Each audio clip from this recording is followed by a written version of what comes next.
Hi friends, നമസ്കാരം. ഫാൽക്കണാസ് PSCയുടെ YouTube ചാനലിലേക്ക് ഏവർക്കും സ്വാഗതം. ഞാൻ ഉബൈദ് ആദിനാട്. നമ്മൾ 10th ലെവൽ പ്രിലിമിനറിക്ക് വേണ്ടിയുള്ള ഒരു വർക്കൗട്ട് സെഷനാണ് നമ്മൾ ഈ ക്ലാസ് കൊണ്ട് ഉദ്ദേശിക്കുന്നത്. മാത്സിന്റെയും റിലബിലിറ്റിയുടെയും കുറച്ച് ക്വസ്റ്റ്യൻസ് ആണ് നമ്മൾ ഇതിൽ ഡിസ്കസ് ചെയ്യുന്നത്. ഓക്കെ, അപ്പോൾ നമ്മൾ വരാൻ പോകുന്ന പ്രിലിംസ് എക്സാമിന് വേണ്ടി കുറെ ക്ലാസ്സുകൾ, കുറച്ച് ക്വസ്റ്റ്യൻസ് നമ്മൾ മുൻകാലങ്ങളിൽ നടന്ന പരീക്ഷയുടെ ക്വസ്റ്റ്യൻസ് നമ്മൾ ഇവിടെ ചെയ്യാൻ പോവുകയാണ്. അപ്പൊ എല്ലാവരും ക്ലാസ് അറ്റൻഡ് ചെയ്തിരിക്കുക. എന്തെങ്കിലും ഡൗട്ട്സ് ഉണ്ടെങ്കിൽ കമന്റ് ചെയ്യുക. ഓക്കെ, നമ്മളെന്നാ ക്ലാസ്സിലേക്ക് പോവുകയാണ്. ഓരോ ക്വസ്റ്റ്യൻസും നമ്മൾ എഴുതി നോട്ട്സ് എഴുതി നിങ്ങൾ പോവുക. ഓക്കെ, അപ്പം ഈ സമീപകാലത്ത് പ്രിലിംസിനൊക്കെ ചോദിച്ചിട്ടുള്ള ക്വസ്റ്റ്യൻസുകളൊക്കെയാണ് നമ്മൾ ഇതിനകത്ത് പറയുന്നത്. ഓക്കെ, നമ്മുടെ ക്വസ്റ്റ്യൻസിലേക്ക് പോകാം. എല്ലാവരും ഓക്കെ അല്ലേ? Okay, yes. നമ്മൾ എല്ലാവരും ആക്റ്റീവായിട്ടിരിക്കുക. നമുക്ക് നേടാം, നമ്മൾ നേടിയിരിക്കും. കാരണം ഇപ്പൊ പരീക്ഷകളൊക്കെ എഴുതി പലരൊക്കെ ഡൗൺ ആയിട്ടിരിക്കുന്നുണ്ടായിരിക്കും. നിങ്ങൾ ഒന്നുകൊണ്ട് ഒരു കാരണവശാലും വേണ്ട, നമ്മൾ അടിപൊളിയാണ്, നമ്മൾ അടിപൊളിയായിട്ട് നേടിയിരിക്കും. ഓക്കെ, വരാൻ പോകുന്ന പരീക്ഷകളെല്ലാം നമ്മൾ നേടും. നിങ്ങൾ ഇനി ഡൗൺ ആയി ഇരുന്നാൽ അങ്ങനെ അങ്ങ് ഇരിക്കത്തേ ഉള്ളൂ. ഓക്കെ, അപ്പൊ നിങ്ങൾ ചെയ്യേണ്ട കാര്യം എന്ന് പറയുന്നത് നമ്മൾ പഠിപ്പിക്കുന്ന കൃത്യമായിട്ട് ഫോളോ ചെയ്യുക. ഓരോ നോട്ട്സ് എഴുതി പോവുക. കറക്റ്റായിട്ട് നിങ്ങൾ ഓരോ ക്വസ്റ്റ്യൻസ് പരീക്ഷ കഴിയുമ്പോൾ നിങ്ങൾ നോക്കുക, നമ്മൾ പഠിപ്പിച്ചതിനകത്ത് ക്വസ്റ്റ്യൻസ് ഉണ്ടോ ഒക്കെ നിങ്ങൾക്ക് നോക്കാം. പ്രീവിയസ് ഇയറിൽ പരീക്ഷ കിടന്ന ക്വസ്റ്റ്യൻസുകളൊക്കെ തന്നെയാണ് നമ്മൾ ഇതിനകത്ത് പറയുന്നത്. ഓക്കെ, അപ്പോൾ സംശയങ്ങളൊക്കെ ഇതിനകത്ത് നമ്മൾ കറക്റ്റ് ചെയ്ത് തരുന്നതായിരിക്കും. നമ്മുടെ ക്വസ്റ്റ്യൻസിലേക്ക് പോകാം. ഫസ്റ്റ് ക്വസ്റ്റ്യനിലേക്ക് പോകാം. അതെ, അച്ഛൻ മകനോട് പറഞ്ഞു, നിന്റെ ഇപ്പോഴത്തെ പ്രായം എനിക്കുണ്ടായിരുന്നപ്പോഴാണ് നീ ജനിച്ചത്. അച്ഛൻ ഇപ്പോൾ പ്രായം 54 എങ്കിൽ മകന്റെ പ്രായം എന്താണ്? ക്വസ്റ്റ്യൻ കണ്ടോ വലിയതാണ്ടൊക്കെ ആയിട്ട് തോന്നും. ഒന്നുമില്ല, ഒറ്റ സെക്കൻഡ് നമ്മൾ ഇതിന് ആൻസർ ചെയ്യും. ഒറ്റ സെക്കൻഡ് നമ്മൾ ഈ ക്വസ്റ്റ്യൻ ചെയ്യും. നോക്കിയേ, ക്വസ്റ്റ്യൻ എന്താണ് പറഞ്ഞിരിക്കുന്നത്? അച്ഛൻ മകനോട് പറഞ്ഞു, നിന്റെ ഇപ്പോഴത്തെ പ്രായം എനിക്കുണ്ടായിരുന്നപ്പോഴാണ് നീ ജനിച്ചത്. മനസ്സിലായോ? നിനക്ക് ഇപ്പോഴെത്ര വയസ്സുണ്ടോ ഈ പ്രായത്തിലായിരുന്നു, ആ പ്രായം എനിക്കുള്ളപ്പോഴായിരുന്നു നീ ജനിച്ചതെന്ന് പറയാം. മനസ്സിലായോ? അച്ഛൻ മകനോട് പറയുക, മോനെ നിന്റെ ഇപ്പൊ എത്ര പ്രായം ഉണ്ടോ ആ പ്രായം എനിക്കുള്ള സമയത്തായിരുന്നു നീ ജനിച്ചത്. ക്ലിയർ ആണല്ലോ? എന്നിട്ട് ഒരു കാര്യം പറയാ, അച്ഛനിപ്പോൾ 54 വയസ്സുണ്ടെന്നാ പറയുന്നത്. ഓക്കെ, അച്ഛനിപ്പോൾ 54 വയസ്സുണ്ട് എങ്കിൽ ക്വസ്റ്റ്യൻ ചോദിച്ചേക്കുന്നത്, എങ്കിൽ മകന്റെ വയസ്സ് എത്ര എന്നാണ് ചോദിച്ചേക്കുന്നത്, മകന്റെ പ്രായം എത്ര എന്നാണ് ചോദിച്ചേക്കുന്നത്. ക്ലിയർ ആവുന്നുണ്ടല്ലോ? ഓക്കെ, അച്ഛൻ പറയുക, മോനെ നിന്റെ ഇപ്പോഴത്തെ പ്രായം ഉണ്ടല്ലോ അത് എനിക്കുള്ളപ്പോഴാണ് നീ ജനിച്ചത്. ക്ലിയർ ആവുന്നുണ്ടല്ലോ? ഓക്കെ, എനിക്കിപ്പോ എത്ര വയസ്സുണ്ടെന്ന് അറിയാം, 54 വയസ്സുണ്ട്. മനസ്സിലായോ? ഇങ്ങനെ ഒരു ക്വസ്റ്റ്യൻ ആയിട്ട് അച്ഛൻ മകനോട് പറയുക, നിനക്ക് ഇപ്പോഴെത്ര വയസ്സുണ്ടോ ഈ പ്രായം എനിക്കുള്ളപ്പോഴാണ് നീ ജനിച്ചത്. എന്നിട്ട് അച്ഛന്റെ പ്രായം തന്നിട്ട് മകന്റെ പ്രായം ചോദിക്കാം. ഇനി മകന്റെ പ്രായം തന്നിട്ട് അച്ഛന്റെ പ്രായം ചോദിക്കാം. ഇത് 10th ലെവലിലെ പ്രിലിമിനറിക്ക് ഒരിക്കൽ ചോദിച്ച ക്വസ്റ്റ്യൻ ആണ്. മനസ്സിലായില്ല? അച്ഛന്റെ പ്രായം തന്നിട്ട് മകന്റെ ചോദിക്കാം, മകന്റെ പ്രായം തന്നിട്ട് അച്ഛന്റെ ചോദിക്കാം. രണ്ട് ചോദിച്ചാലും എങ്ങനെയാണ് ചെയ്യുന്നതെന്ന് വെച്ചാൽ, അച്ഛന്റെ പ്രായം തന്നിട്ട് മകന്റെ പ്രായമാണ് ചോദിക്കുന്നതെങ്കിൽ അച്ഛന്റെ പ്രായത്തിന്റെ പകുതി അങ്ങ് എടുത്താൽ മതി. അച്ഛന്റെ ഇപ്പോഴത്തെ വയസ്സ് വന്നിട്ട് മകന്റെ ഇപ്പോഴത്തെ വയസ്സാണ് ചോദിക്കുന്നതെങ്കിൽ അച്ഛന്റെ വയസ്സിന്റെ പകുതി എടുത്താൽ, അച്ഛന്റെ വയസ്സ് എത്ര? 54. 54ന്റെ പകുതി എടുത്താൽ മതി 27 വയസ്സ്. ഈ 27 വയസ്സായിരിക്കും മകന്റെ ഇപ്പോഴത്തെ വയസ്സ്. ക്ലിയർ ആവുന്നുണ്ടോ? ഇത് ചെയ്യാൻ എന്താണോ പാട്? അച്ഛൻ മകനോട് പറഞ്ഞു, മോനെ നിനക്ക് ഇപ്പോഴെത്ര വയസ്സുണ്ടോ ഇതായിരുന്നു നീ ജനിച്ച സമയത്ത് എന്റെ വയസ്സെന്ന് പറഞ്ഞിട്ട് അച്ഛന്റെ വയസ്സ് തന്നിട്ട് മകന്റെ വയസ്സാണ് ചോദിക്കുന്നതെങ്കിൽ അച്ഛന്റെ വയസ്സിന്റെ പകുതി എടുക്കണം. ഇനി തിരിച്ച് മകന്റെ വയസ്സ് തന്നിട്ട് അച്ഛന്റെ വയസ്സാണ് ചോദിക്കുന്നെങ്കിൽ, മകന്റെ വയസ്സിന്റെ ഇരട്ടി എടുക്കണം. മകന്റെ വയസ്സിന്റെ ഇരട്ടി. ഇത് ക്വസ്റ്റ്യൻ ഞാൻ തിരിച്ചൊന്ന് പറയാം. അച്ഛൻ മകനോട് പറഞ്ഞു, നിനക്ക് ഇപ്പോഴത്തെ പ്രായം എനിക്കുണ്ടായപ്പോഴായിരുന്നു നീ ജനിച്ചത്. എന്നിട്ട് പറയാ, മകനിപ്പോൾ 27 വയസ്സുണ്ട്. എന്നിട്ട് പറയാ, അച്ഛന്റെ പ്രായം എത്ര എന്നാണ് ക്വസ്റ്റ്യൻ ചോദിക്കുന്നെങ്കിൽ മകന്റെ വയസ്സിന്റെ ഇരട്ടി എടുത്താൽ വെച്ചാൽ ആൻസർ 54 വയസ്സെന്ന് പറയും. എത്ര വയസ്സെന്ന് പറയും? 54. ഇത് ചെയ്യാൻ എന്താ പാട്? അച്ഛന്റെ വയസ്സ് എന്നിട്ട് മകന്റെ വയസ്സ് വെച്ചാൽ അച്ഛന്റെ വയസ്സിന്റെ പകുതി, മകന്റെ വയസ്സ് എന്നിട്ട് അച്ഛന്റെ വയസ്സ് വെച്ചാൽ മകന്റെ വയസ്സിന്റെ ഇരട്ടി. ഇതാണ് റൂള്. ക്ലിയർ ആവുന്നുണ്ടോ? ഇനി ഇതിനകത്ത് എന്താണ് കാര്യം എന്ന് വെച്ചാൽ, ഇപ്പൊ ഉദാഹരണം ഞാൻ ഓഫ്ലൈൻ ക്ലാസ്സിലൊക്കെ പറയാറുള്ള ഉദാഹരണമാണ്, ഇത് ക്ലാസ്സിൽ പഠിപ്പിക്കാൻ പറയാറുള്ള ഉദാഹരണം. ഇപ്പൊ എനിക്ക് എൻ്റെ ഒരു 25ാമത്തെ വയസ്സിൽ എനിക്കൊരു മോള് ജനിച്ചു. എൻ്റെ 25ാമത്തെ വയസ്സിൽ എനിക്കൊരു മോള് ജനിച്ചു. ഓക്കെ ആണല്ലോ? ഓക്കെ, എൻ്റെ മോക്ക് എന്ന് പറയുന്നത് 25 വയസ്സായി. എൻ്റെ 25ാമത്തെ വയസ്സിൽ എനിക്കൊരു മോള് ജനിച്ചു. എൻ്റെ 25ാമത്തെ വയസ്സിൽ എനിക്കൊരു മോള് ജനിച്ചു. എൻ്റെ മോക്ക് 25 വയസ്സായി. എന്റെ മോക്ക് 25 വയസ്സാവുമെന്ന് വെച്ചാൽ എന്റെ വയസ്സ് 50 ആയിരിക്കത്തില്ലൂടോ, 50 വയസ്സായി. ഓക്കെ ആണല്ലോ. എന്നിട്ട് പറയാം, എൻ്റെ മോൾ എന്നോട് വന്നിട്ട് പറയാം, അച്ഛ ഇതെന്റെ പിറന്നാളാണ് എന്ന് പറഞ്ഞു. എൻ്റെ മോൾ വന്നിട്ട് പറഞ്ഞു, അച്ഛ ഇതെന്റെ പിറന്നാളാണ്. അപ്പോൾ അവൾ വിചാരിച്ചു ഞാൻ ഹാപ്പി ബർത്ത്ഡേ എന്ന് പറയുമായിരിക്കുന്നു. പക്ഷെ ഞാൻ അവളോട് പറയുന്നു, ഞാൻ കണക്ക് സാറായതുകൊണ്ട് അവളോട് പറഞ്ഞു, മോളെ നിനക്ക് ഇപ്പോഴെത്ര പ്രായമുണ്ടോ, ഇതായിരുന്നു നീ ജനിച്ച സമയത്ത് എൻ്റെ പ്രായം. മനസ്സിലായോ? ഇങ്ങനെ ചോദിച്ചിട്ട് അവിടെ അച്ഛൻ മകളോട് പറയാം, നിനക്ക് ഇപ്പോൾ എത്ര വയസ്സുണ്ടോ, ഇതായിരുന്നു നീ ജനിച്ച സമയത്ത് എൻ്റെ പ്രായം. എന്നിട്ട് എൻ്റെ വയസ്സായ 50 തന്നിട്ട് എൻ്റെ മോളുടെ വയസ്സ് ചോദിച്ചാൽ 50ന്റെ പകുതി എടുത്താൽ മതി. 50ന്റെ പകുതി എത്ര? 25. ഇതായിരിക്കും മകളുടെ പ്രായം. ഇനി മകളുടെ പ്രായമായി 25 എന്നിട്ട് അതിന്റെ ഇരട്ടി എടുത്താൽ മതി. അതായിരിക്കും എൻ്റെ പ്രായം 50 എന്ന് പറയുന്നത്. ക്ലിയർ ആവുന്നുണ്ടോ? ഇപ്പൊ എൻ്റെ 30ാമത്തെ വയസ്സിൽ എനിക്കൊരു മോൻ ജനിച്ചു, മനസ്സിലായല്ലോ. ഓക്കെ, അല്ലെങ്കിൽ ഒരു മോള് ജനിച്ചു, എൻ്റെ 30ാമത്തെ വയസ്സിന് മോള് ജനിച്ചു, എൻ്റെ മോക്ക് 30 വയസ്സായി, അപ്പൊ എനിക്ക് 60 വയസ്സായി. അപ്പോൾ ഞാൻ മോളോട് പറയാം, മോളെ നിനക്ക് ഇപ്പോഴെത്ര വയസ്സുണ്ടോ, ഇതായിരുന്നു നീ ജനിച്ച സമയത്ത് എൻ്റെ വയസ്സ്. എന്നിട്ട് എൻ്റെ മോളുടെ വയസ്സ് തന്നിട്ട് എൻ്റെ വയസ്സാണ് ചോദിക്കുന്നതെങ്കിൽ മോളുടെ വയസ്സിന്റെ ഇരട്ടി എടുക്കണം. എൻ്റെ വയസ്സ് തന്നിട്ട് മോളുടെ വയസ്സാണ് ചോദിക്കുന്നതെങ്കിൽ എൻ്റെ വയസ്സിന്റെ പകുതി എടുക്കണം. ഇത്രയും കാര്യമുള്ളൂ. ഇത് ചെയ്യാൻ എന്താണ് പാട്? ഇത് ഒരിക്കലും എസ്ഐയുടെ ഒരു പരീക്ഷയ്ക്ക് ചോദിച്ചാണ്. അത് ഇംഗ്ലീഷ് ക്വസ്റ്റ്യൻ ആണ്. ഞാൻ മലയാളത്തിലേക്ക് പറയാം. അച്ഛൻ മകനോട് പറഞ്ഞു, നിനക്ക് ഇപ്പോൾ എത്ര വയസ്സുണ്ടോ, ഇതായിരുന്നു നീ ജനിച്ച സമയത്ത് എൻ്റെ വയസ്സ്. എന്നിട്ട് അച്ഛന് ഇപ്പോൾ 36 വയസ്സുണ്ടെങ്കിൽ 5 വർഷം മുമ്പുള്ള മകന്റെ വയസ്സ് എത്രയാണെന്ന് ചോദിച്ചു. 5 വർഷം മുമ്പുള്ള വയസ്സ്. മനസ്സിലായല്ലോ? അപ്പൊ എന്താണ്, അച്ഛന്റെ വയസ്സിന്റെ പകുതി എടുക്കുക, അതിൽ നിന്ന് അപ്പൊ മകന്റെ വയസ്സ് കിട്ടും. 36ന്റെ പകുതി 18, 18 5 കുറയ്ക്കുക, 13 വയസ്സായിരുന്നു എന്നാ മകന്റെ വയസ്സ് എന്ന് പറഞ്ഞ് കിട്ടുന്നത്. മനസ്സിലായല്ലോ? ഓക്കെ, ആ ട്രിക്കേ ഉള്ളൂ. ഇതിനകത്ത് ചെയ്യാനൊന്നുമില്ല, ഒരു കാൽക്കുലേഷൻ ഒന്നുമില്ല. വളരെ സിമ്പിൾ ആയിട്ട് നമുക്ക് ഇത് ചെയ്ത് മാറ്റാവുന്ന കാര്യങ്ങളേ ഉള്ളൂ. ഓക്കെ ആണല്ലോ? ഓക്കെ, നമ്മുടെ ക്വസ്റ്റ്യൻ പ്രകാരം ആൻസർ 27. നെക്സ്റ്റ് ക്വസ്റ്റ്യനിലേക്ക് പോവാം. നോക്കിയേ, ഓക്കെ, ഒരു വസ്തുവിന് തുടർച്ചയായി 20%, 10%, 25% എന്ന രീതിയിൽ ഡിസ്കൗണ്ട് അനുവദിച്ചാൽ ഡിസ്കൗണ്ട് എത്ര ശതമാനം? മനസ്സിലായല്ലോ? ഒരു വസ്തുവിന് എത്രയ്ക്കാ? ഒന്നുകൂടെ പറ. ഒരു വസ്തുവിന് എത്രയ്ക്കാ? ഇപ്പൊ 20%, 10%, 25% എന്നീ രീതിയിൽ ഡിസ്കൗണ്ടുകൾ അനുവദിച്ചാൽ ആകെ ഡിസ്കൗണ്ട് എത്ര ശതമാനം? ഇതാണല്ലോ ക്വസ്റ്റ്യൻ ചോദിച്ചിരിക്കുന്നത്. ഓക്കെ, അപ്പൊ നോക്കണം, ഇവിടെ നോക്കണം, ഒരു വസ്തുവിന് തുടർച്ചയായി 10%, 20%, 10%, 25% എന്നീ രീതിയിൽ ഡിസ്കൗണ്ട് അനുവദിച്ചാൽ ആ ഡിസ്കൗണ്ട് എത്ര ശതമാനം എന്ന് വെച്ചില്ലേ? ആകെ ഡിസ്കൗണ്ട് എത്ര ശതമാനം? ആദ്യം അനുവദിക്കുന്നത് 20%, പിന്നെത്ര 10%, പിന്നെത്ര 25%. ഇങ്ങനെയാണ് അനുവദിക്കുന്നത് എങ്കിൽ എന്ന രീതിയിൽ ഡിസ്കൗണ്ട് അനുവദിച്ചാൽ ആകെ ഡിസ്കൗണ്ട് എത്ര ശതമാനം? നമുക്ക് ഒറ്റ ഡിസ്കൗണ്ട് ആണ് കണ്ടുപിടിക്കേണ്ടത്. കാര്യമൊന്നുമില്ല. വളരെ സിമ്പിൾ ആയിട്ട് നമുക്ക് ഇത് ചെയ്യാം. വളരെ സിമ്പിൾ ആയിട്ട് എങ്ങനെയാണ് ചെയ്യുന്നത്? ഓക്കെ, നോക്കിയോ. ഒരു വസ്തുവിന് തുടർച്ചയായി 20%, 10%, 25% അല്ലയോ? എപ്പോഴും നിങ്ങൾ മനസ്സിലാക്കേണ്ടത്, എപ്പോഴും 100% ആണ് ആദ്യമുള്ള വില, അല്ലെങ്കിൽ പരസ്യവില എന്ന് പറയുന്നത് 100%. എപ്പോഴും പരസ്യവില 100%. അത് 10% ഡിസ്കൗണ്ട് അനുവദിച്ചു എന്ന് പറയാൻ അർത്ഥം 90% കൊടുത്തു എന്നാ. 20% ഡിസ്കൗണ്ട് അനുവദിച്ചു എന്ന് പറഞ്ഞാൽ അത് 80% കൊടുത്തു എന്നാ. 30% ഡിസ്കൗണ്ട് അനുവദിച്ചു എന്ന് പറഞ്ഞാൽ അത് 70% കൊടുത്തു എന്നാ. മനസ്സിലാവുന്നുണ്ടല്ലോ? അപ്പൊ 10% ഡിസ്കൗണ്ട് അനുവദിച്ചാൽ അത് 90% കൊടുത്ത്, 20% ഡിസ്കൗണ്ട് അനുവദിച്ചാൽ അത് 80% കൊടുത്ത്, 30% ഡിസ്കൗണ്ട് അനുവദിച്ചാൽ അത് 70% കൊടുത്തു എന്നാണ് എന്റെ അർത്ഥം. ക്ലിയർ ആവുന്നുണ്ടല്ലോ? നമുക്ക് ഇനി നമ്മുടെ ക്വസ്റ്റ്യനിലേക്ക് പോകാം. കാര്യമൊന്നുമില്ല. ആദ്യം അയാൾ അനുവദിക്കുന്നത് 20% ഡിസ്കൗണ്ട് അല്ലയോടോ? നിങ്ങൾ പറ, 20% ഡിസ്കൗണ്ട്. അപ്പൊ നമുക്ക് എന്ത് എഴുതാം? 80% ഒന്ന് എടുക്കാം.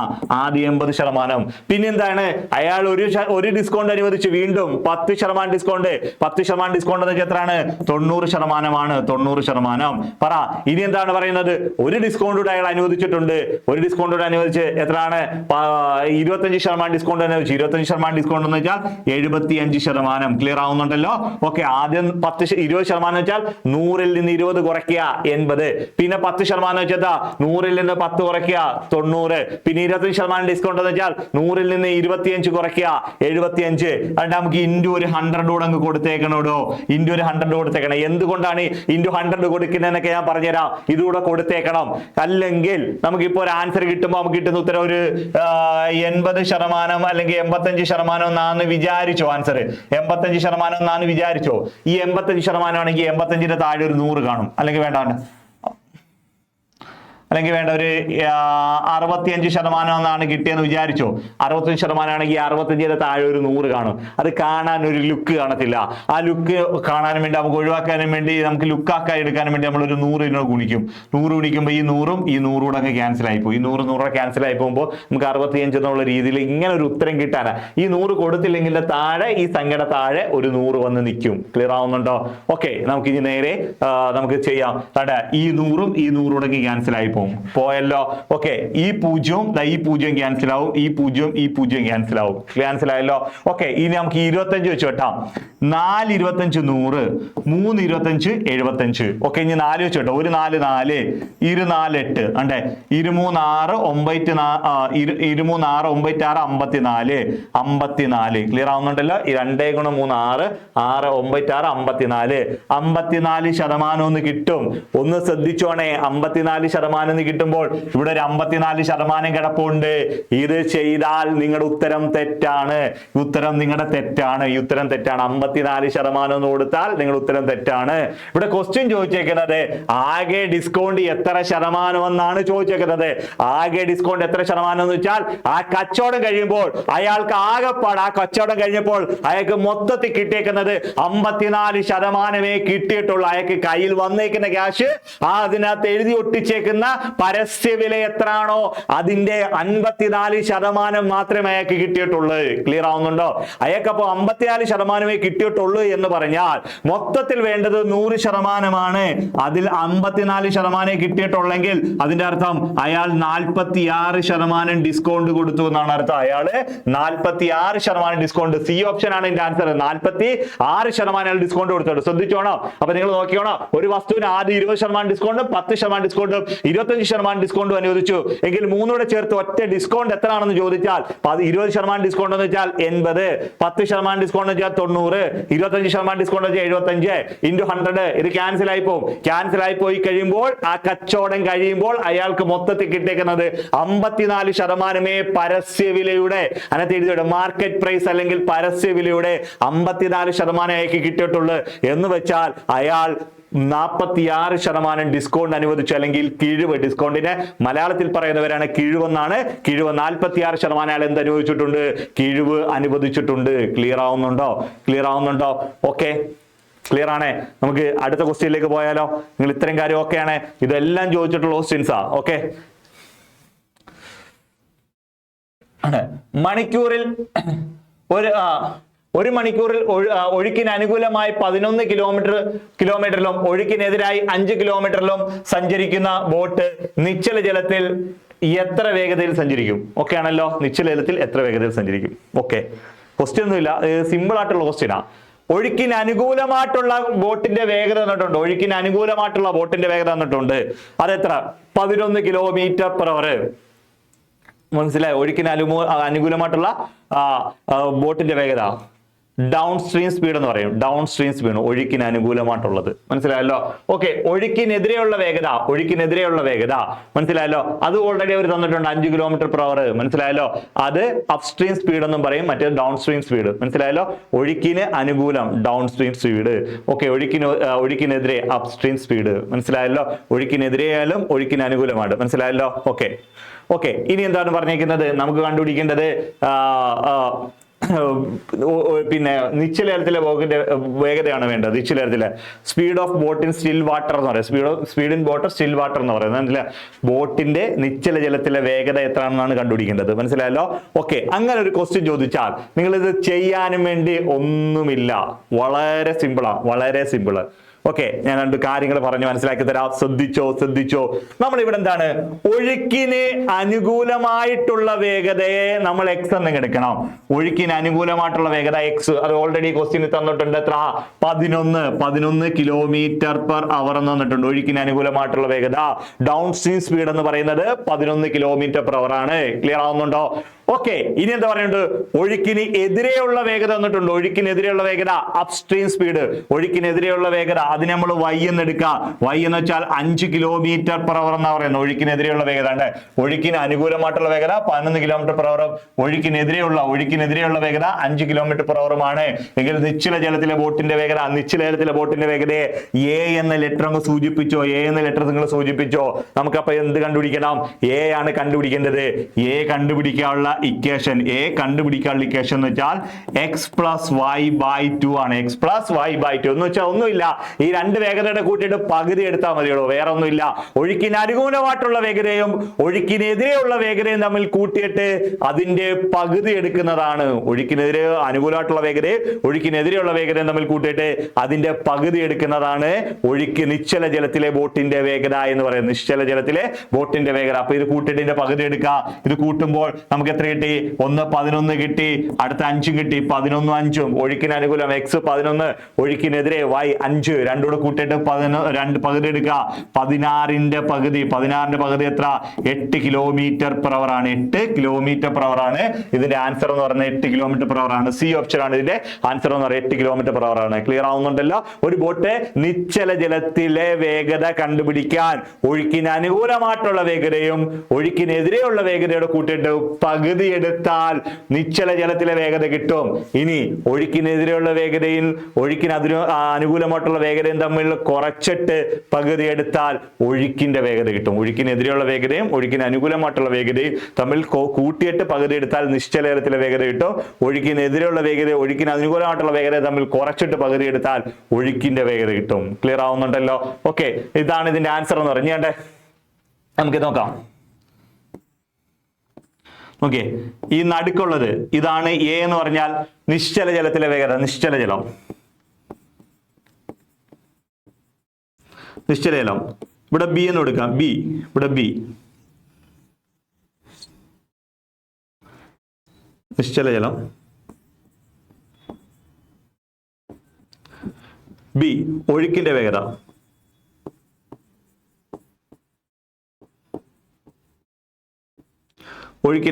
ഇത് ഒഴുക്കിനാണ്. ഇവിടെ x കൊടുക്കാം.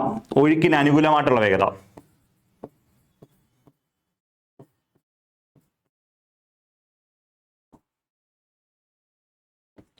ഇവിടെ ഇതും ബി ആണ്. ഇതും ബി ഒഴുക്കിന്റെ വേഗത.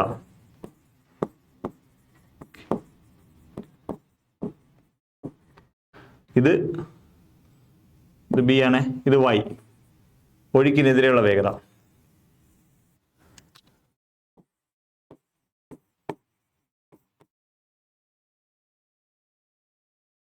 ഒഴുക്കിനെതിരെ. അപ്പൊ എന്തൊക്കെയാണ് നിങ്ങൾ നോക്കിയാണ് ഇവിടെ തന്നേക്കുന്നത്. ഒന്ന് നിശ്ചല ജലത്തിലെ വേഗത. ഇത് ഒഴുക്കിന്റെ വേഗത. ഇത് ഒഴുക്കിനെതിരെയുള്ള വേഗത. ഇത് ഒഴുക്കിന് അനുകൂലമായിട്ടുള്ള വേഗത. ഓക്കെ ആണല്ലോ? ഞാൻ കുറച്ച് ഇക്വേഷൻസ് പരിചയപ്പെടുത്താൻ പോവാ. ഈ നിശ്ചല ജലത്തിലെ വേഗത കണ്ടുപിടിക്കാൻ ഒഴുക്കിന് അനുകൂലമായിട്ടുള്ള വേഗതയായ എക്സും ഒഴുക്കിനെതിരെയുള്ള വേഗതയായ വൈയും തമ്മിൽ കൂട്ടിയിട്ട് അതിന്റെ പകുതി എടുക്കുന്നതായിരിക്കും നമുക്ക് എന്താ പറഞ്ഞാൽ എ എന്ന് പറയുന്നത്. അതാണ് നമുക്ക് ഈ കണ്ടുപിടിച്ചത്. എ എന്ന് കണ്ടുപിടിക്കാൻ ഇക്വേഷൻ എന്താ? ഒഴുക്കിനെതിരെയുള്ള വേഗതയും ഒഴുക്കിന് അനുകൂലമായിട്ടുള്ള വേഗതയും തമ്മിൽ കൂട്ടിയിട്ട് അതിന്റെ പകുതി എടുക്കുന്നതാണ് നിശ്ചല ജലത്തിലെ ബോട്ടിന്റെ വേഗത.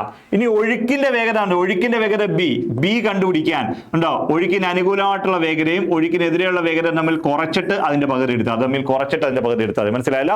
അപ്പൊ ഒഴുക്കിന് അനുകൂലമായിട്ടുള്ള വേഗതയും ഒഴുക്കിനെതിരെയുള്ള വേഗതയും തന്നിട്ട് ഒഴുക്കിനെതിരെയുള്ള വേഗതയും തന്നിട്ട് അത് തമ്മിൽ കൂട്ടിയിട്ട് അതിന്റെ പകുതി എടുത്താൽ നിശ്ചല ജലത്തിലെ വേഗതയായ എ കിട്ടും. ഒഴുക്കിനെതിരെയുള്ള വേഗതയും ഒഴുക്കിന് അനുകൂലമായിട്ടുള്ള വേഗതയും തമ്മിൽ കുറച്ചിട്ട് അതിന്റെ പകുതി എടുത്താൽ നിങ്ങൾക്ക് കിട്ടുന്നത് ഒഴുക്കിന്റെ വേഗത കിട്ടും. ഇനി നിശ്ചല ജലത്തിലെ ഒഴുക്കിന് അനുകൂലമായിട്ടുള്ള വേഗതയായ എക്സ് കണ്ടുപിടിക്കണമെങ്കിൽ നിശ്ചല ജലത്തിലെ വേഗതയായ എയുടെ കൂടെ ഒഴുക്കിന്റെ വേഗതയായ ബി കൂട്ടിയാൽ അപ്പൊ എക്സ് കണ്ടുപിടിക്കാൻ ഇക്വേഷൻ എന്തുവാ? A plus B. ഇനി ഒഴുക്കിനെതിരെയുള്ള വേഗതയായ വൈ കണ്ടുപിടിക്കാൻ നിശ്ചല ജലത്തിലെ വേഗതയായ എയിൽ നിന്ന് ഒഴുക്കിന്റെ വേഗതയായ ബി കുറച്ചാൽ മതി, എ മൈനസ് ബി. ഈ 4 ഇക്വേഷൻസ് ആണ് നമുക്ക് മെയിനായിട്ടും വേണ്ടത്. ഈ 4 ഇക്വേഷൻസ് ആണ് ബോട്ടം സ്ട്രീം എന്ന് പറയുന്ന ടോപ്പിക്കിനകത്ത് നമുക്ക് മെയിനായിട്ടും വേണ്ട. വേറെ ഉണ്ട്, ഒരുപാട് ഇക്വേഷൻസ് ഉണ്ട്. മെയിനായിട്ടും വേണ്ട ഈ 4 ഇക്വേഷൻസ് നമ്മൾ അറിയണം. അപ്പൊ എക്സ് എന്ന് വെച്ചാൽ ഒഴുക്കിന് അനുകൂലമായിട്ടുള്ള വേഗത, വൈ എന്ന് വെച്ചാൽ ഒഴുക്കിനെതിരെയുള്ള വേഗത, അതേപോലെ തന്നെ എ എന്ന് വെച്ചാൽ നിശ്ചല ജലത്തിലെ വേഗത, ബി എന്ന് വെച്ചാൽ ഒഴുക്കിന്റെ വേഗത. അപ്പൊ നിശ്ചല ജലത്തിലെ വേഗതയായ എ കണ്ടുപിടിക്കാൻ എക്സും വൈയുടെ കൂട്ടിട്ട് പകുതി എടുക്കുക. ഒഴുക്കിന്റെ വേഗതയായ ബി കണ്ടുപിടിക്കാൻ എക്സിൽ നിന്ന് വൈ കുറച്ചിട്ട് പകുതി എടുക്കുക. ഇനി എന്താണ് പറഞ്ഞേക്കുന്നത്? എക്സ് ഒഴുക്കിന് അനുകൂലമായിട്ടുള്ള വേഗത കണ്ടുപിടിക്കാൻ എയും ബിയും കൂടെ കൂട്ടുക. വൈ ഒഴുക്കിനെതിരെയുള്ള വേഗത കണ്ടുപിടിക്കാൻ എയിൽ നിന്ന് ബി കുറയ്ക്കുക. A minus B. ഇത്രയേ ഉള്ളൂ. ഇത്രയും കാര്യങ്ങളാണ് നമുക്ക് ഇതിനകത്ത് എന്താണ് മെയിൻ ആയിട്ട് 4 ഇക്വേഷൻ. അതിൽ ഈ ഒന്നാമത്തെ ഇക്വേഷൻ വെച്ചുള്ള ക്വസ്റ്റ്യൻസ് ആണ് നമുക്ക് ഇവിടെ ചോദിച്ചേക്കുന്നത്. ക്ലിയർ ആവുന്നുണ്ടല്ലോ? ഓക്കെ, നമുക്ക് ഇനി നെക്സ്റ്റ് ക്വസ്റ്റ്യനിലേക്ക് പോവാം. ക്ലിയർ ആവുന്നുണ്ടേ? നിങ്ങൾ ഓക്കെ ആണേ? ഇവിടെ നിങ്ങളിത് ഒരു കാരണവശാലും വിഷമിക്കേണ്ട. ബോട്ടാം സ്ട്രീം എന്നൊക്കെ പറയുന്നത് നമ്മൾ നല്ല പക്കായിട്ട് നിങ്ങൾക്ക് എടുത്തുതരും. പക്കായിട്ട് നമ്മൾ എടുത്തുതരും. ഓക്കെ, നമ്മുടെ കോഴ്സിനകത്തിനെ കുറിച്ചൊക്കെ ഒരുപാട് കാര്യങ്ങളൊക്കെ പറയുന്നുണ്ട്. നിങ്ങൾ ഒരു കാരണവശാലും വിഷമിക്കേണ്ട. നമ്മളിപ്പോൾ ഈ ക്വസ്റ്റ്യൻ ചെയ്തുകൊണ്ട് ഞാൻ പെട്ടെന്ന് കാര്യങ്ങളൊക്കെ പറഞ്ഞു പോകുന്നേ ഉള്ളൂ. പലർക്ക് ബോട്ടാം സ്ട്രീം ഒക്കെ പാടായിട്ട് തോന്നുമായിരിക്കും. ഒന്നുമില്ല, നമ്മൾ സിമ്പിളായിട്ട് നമ്മൾ ക്വസ്റ്റ്യൻ എടുത്ത് മാറ്റും. ഓക്കെ, നമുക്കപ്പോൾ അടുത്തടുത്ത ക്വസ്റ്റ്യൻസിലേക്ക് പോകാം. നിങ്ങൾ കറക്റ്റായിട്ട് അറ്റൻഡ് ചെയ്തിരുന്ന എഴുതി നോട്ട്സ് എഴുതി കറക്റ്റായിട്ട് പോവുക. ഡൗട്ട്സുകളെല്ലാം കമന്റ് ചെയ്യുക. ഓക്കെ, നമുക്ക് നേരെ ക്വസ്റ്റ്യൻസിലേക്ക് പോകാം. ഓക്കെ, ഏറ്റവും വലുത് ഏത്? കുറെ സംഖ്യ തന്നിട്ടുണ്ട്. പറയാം ഇതിനകത്ത് ഏറ്റവും വലുത് ഏതാന്ന് വെച്ചിരിക്കുന്നത്? ഏറ്റവും വലുത്. ഓക്കെ ആണല്ലോ? അപ്പൊ നോക്കണം, 7/11 തന്നിട്ടുണ്ട്. അതുപോലെ 13/17 തന്നിട്ടുണ്ട്. 3/7 തന്നിട്ടുണ്ട്. 21/25 തന്നിട്ടുണ്ട്. ഇതിനകത്ത് ഏറ്റവും വലുത് ഏതാണ്? ഇത് കുറെ ട്രിക്സ് ഉണ്ട്. നമ്മള് ഇതൊരു പാക്കേജ് ആയിട്ട് തന്നെ എടുക്കുന്നുണ്ട്. ഏതാണെന്നറിയോ? ഈ വലുതും ചെറുതും കണ്ടുപിടിക്കാൻ 3-4-5 ട്രിക്ക് ഉണ്ട്. ക്വസ്റ്റ്യന് നോക്കി തന്നെ നമ്മൾ കണ്ടുപിടിക്കുന്ന കുറച്ച് ട്രിക്ക് ഉണ്ട്. ചിലത് ക്വസ്റ്റ്യൻ നോക്കി കണ്ടുപിടിക്കാൻ പറ്റാത്ത ട്രിക്ക് ഉണ്ട്. അത് വേറെ എങ്ങനെയാ ചെയ്യുന്നതെന്ന് കൂടെ പറയും. ഒരു 3-4 മോഡൽ ചോദിച്ചാൽ നമുക്ക് ക്വസ്റ്റ്യൻ നോക്കി തന്നെ നമുക്ക് ആൻസർ ചെയ്യാൻ പറ്റും. അതിൽപ്പെട്ട ഒന്നാണ് ഇത്. മനസ്സിലായോ? ഇങ്ങനെ ക്വസ്റ്റ്യൻ വന്ന് ഇനി എല്ലാത്തിനും കൂടെ കോമൺ ആയിട്ടൊരു ട്രിക്ക് ഉണ്ട്. ഇപ്പൊ ഞാൻ അതിലേക്കൊന്നും ഇപ്പൊ തൽക്കാലം പോകുന്നില്ല. നമുക്ക് പെട്ടെന്ന് ആൻസർ ചെയ്യാൻ പറ്റുന്ന, പെട്ടെന്ന് ആൻസറിലേക്ക് പോകാൻ പറ്റുന്ന ട്രിക്ക് ഞാൻ പറഞ്ഞുതരാം. നിങ്ങൾ നോക്കിക്കോ. ഇതിനകത്ത് വലുത് ഏതാണെന്നാണ് നമ്മളോട് ചോദിച്ചിരിക്കുന്നത്. ഇത് ചെയ്യാൻ വേണ്ടി വേറൊന്നുമില്ല. ഒറ്റക്കാര്യം നോക്കുക.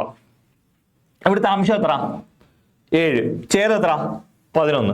ഈ അംശവും ഛേദം നമ്മൾ വ്യത്യാസം എത്ര? 11 7 കുറച്ചാൽ 4 ആയിട്ടുണ്ട്. വ്യത്യാസം 4. അതായത് ഇവിടെ നോക്കിയേ, ഇവിടുത്തെ അംശം 13, ഛേദം 17. 13 17 13 കുറച്ച് ഇവിടുത്തെ വ്യത്യാസം എത്ര? 4 തന്നെ. ഇവിടുത്തെ വ്യത്യാസം 4. ഇവിടെ ഓക്കെ, ഇവിടുത്തെ അംശം എത്ര? 3. ഛേദം എത്ര? 7. ഇവിടെ വ്യത്യാസം എത്ര? ഇവിടെയും 4 തന്നെയാണ് വ്യത്യാസം. 4 3 ആണ് 7. ഓക്കെ ആണല്ലോ? ഇവിടുത്തെ നോക്കിയേ, ഇവിടുത്തെ അംശം 21, ഛേദം 25. 21ന്റെ കൂടെ 4 കൂടെ കൂട്ടുന്നതാണ് 25. അല്ലെ 25 ഇത് 21 കുറച്ചാൽ 4 കിട്ടും. ഇതിന്റെ എല്ലാം ഡിഫറൻസ് 4. എല്ലാ സംഖ്യയുടെയും ഡിഫറൻസ്, അംശവും ഛേദവും തമ്മിലുള്ള ഡിഫറൻസ് എന്ന് പറഞ്ഞാൽ എല്ലായിടത്തും ഈക്വൽ ആണ്. ക്ലിയർ ആവുന്നുണ്ടല്ലോ? ഈ ഭിന്നസംഖ്യകളിലെ അംശവും ഛേദവും തമ്മിലുള്ള ഡിഫറൻസ് എല്ലായിടത്തും ഈക്വൽ ആണ്. ഇനി വേറൊരു പ്രത്യേകത ഉണ്ട്. ഇനി ഇത് രണ്ട് പ്രത്യേകതയുള്ള ഒരു ഫ്രാക്ഷൻസ് ആണ് നമുക്ക് നിൽക്കുന്നത്. ഈ ഒന്നാമത്തെ പ്രത്യേകത, ഇതിന്റെ എല്ലാം അംശവും ഛേദവും തമ്മിലുള്ള ഡിഫറൻസ് തുല്യമാണ്. രണ്ടാമത്തെ പ്രത്യേകത, ഇതിന്റെ എല്ലാ അംശം ഛേദത്തെക്കാട്ടിൽ ചെറുതാ. ഇതിന്റെ എല്ലാ അംശം, മുകളിലത്തെ സംഖ്യ ഛേദത്തെക്കാട്ടിൽ ചെറുതാ. മേളത്തെ സംഖ്യ 7 എന്ന് പറയുന്നത് താഴത്തെ 11-നെക്കാട്ടി ചെറുതാ. ഇവിടുത്തെ നോക്കിയേ, 13 17-നെക്കാട്ടി ചെറുതാ. 3 7-നെക്കാട്ടി ചെറുതാ. 21 25-നെക്കാട്ടി ചെറുതാ. ഇങ്ങനെ രണ്ട് പ്രത്യേകത ഉണ്ട് ഇതിന്. അംശം ഛേദത്തെക്കാട്ടി ചെറുതുമാണ്, അംശവും ഛേദവും തമ്മിലുള്ള വ്യത്യാസങ്ങൾ തുല്യവുമാണ്. ക്ലിയർ ആവുന്നുണ്ടല്ലോ? അപ്പൊ ഇവിടെ ശ്രദ്ധിക്കേണ്ട ഒരു കാര്യം എന്ന് പറഞ്ഞാൽ, അംശം ഛേദത്തെക്കാട്ടിൽ ചെറുതും അംശവും ഛേദവും തമ്മിലുള്ള വ്യത്യാസങ്ങൾ തുല്യമായിട്ടുള്ള ഭിന്നസംഖ്യകൾ, അംശം ഛേദത്തെക്കാട്ടിൽ ചെറുതോ അംശവും ഛേദവും തമ്മിലുള്ള വ്യത്യാസം തുല്യമായി വരുന്ന ഭിന്നസംഖ്യകളിൽ ഏറ്റവും ചെറിയ സംഖ്യ അടങ്ങുന്ന സംഖ്യ ചെറുതും വലിയ സംഖ്യ അടങ്ങുന്ന സംഖ്യ വലുതുമായിരിക്കും. ഏറ്റവും ചെറിയ സംഖ്യ അടങ്ങുന്ന സംഖ്യ ചെറുതും വലിയ സംഖ്യ അടങ്ങുന്ന സംഖ്യ വലുതുമായിരിക്കും. നമ്മളോട് ചോദിച്ചിരിക്കുന്നത് വലുത് ഏതാന്നല്ലേ ചോദിച്ചിരിക്കുന്നത്? വലിയ സംഖ്യ അടങ്ങുന്ന സംഖ്യ എത്രയാണ്? 21/25.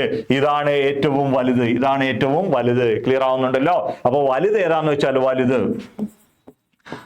ഏതാന്ന് വെച്ചാൽ 21/25.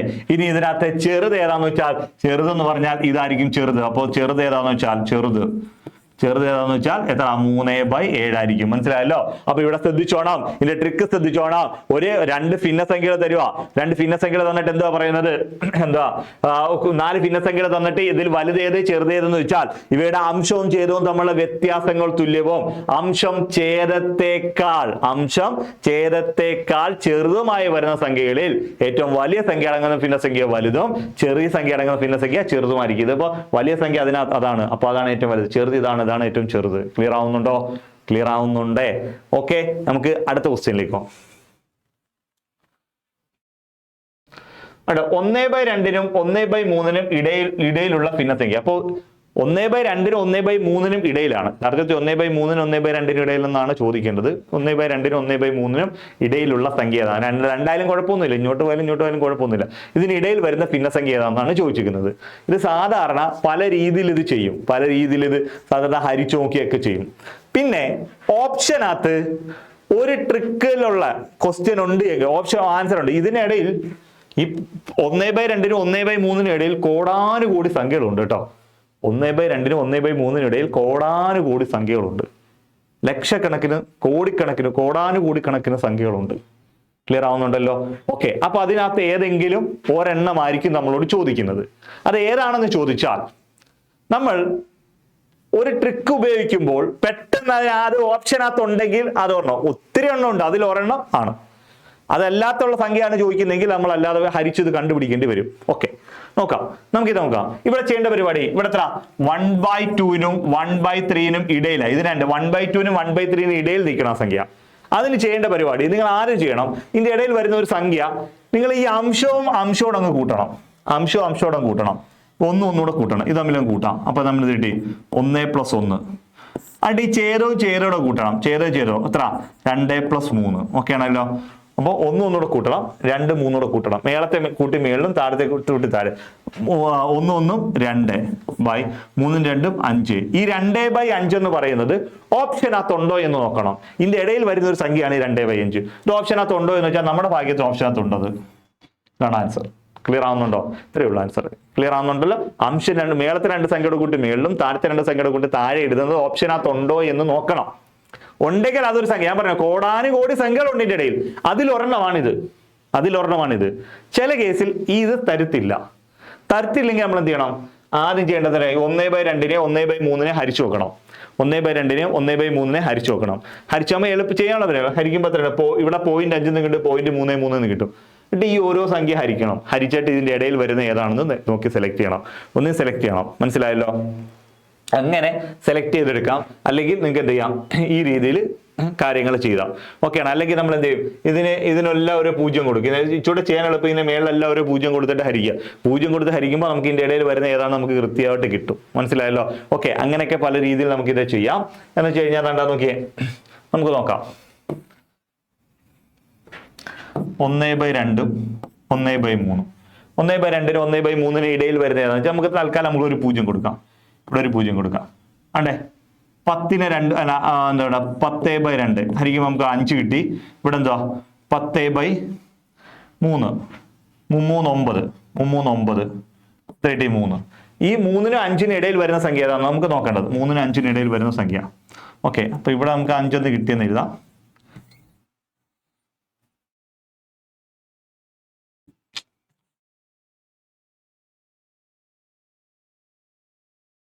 (1/2) 1/3.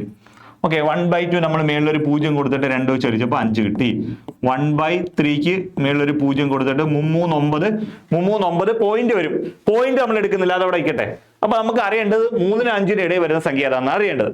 പോയിന്റ് ഇപ്പൊ നമ്മൾ എടുക്കുന്നില്ല, നമ്മൾ ഇച്ചിരി കഴിഞ്ഞിട്ട് ഈ പോയിന്റ് എടുക്കും. അതെപ്പോഴാണെന്ന് നോക്കാം. ഇനി നമുക്ക് നോക്കാം, ഓപ്ഷൻസ് ഓരോന്ന് എടുക്കാം. ഓക്കെ, ഓപ്ഷൻസ് എന്ന് വെച്ചാൽ 1 1/4 1/4 നമ്മളൊരു 0 കൊടുത്തു. ഇവിടെ ഒരു 0 കൊടുത്തു. നോക്കിയേ, 4നെ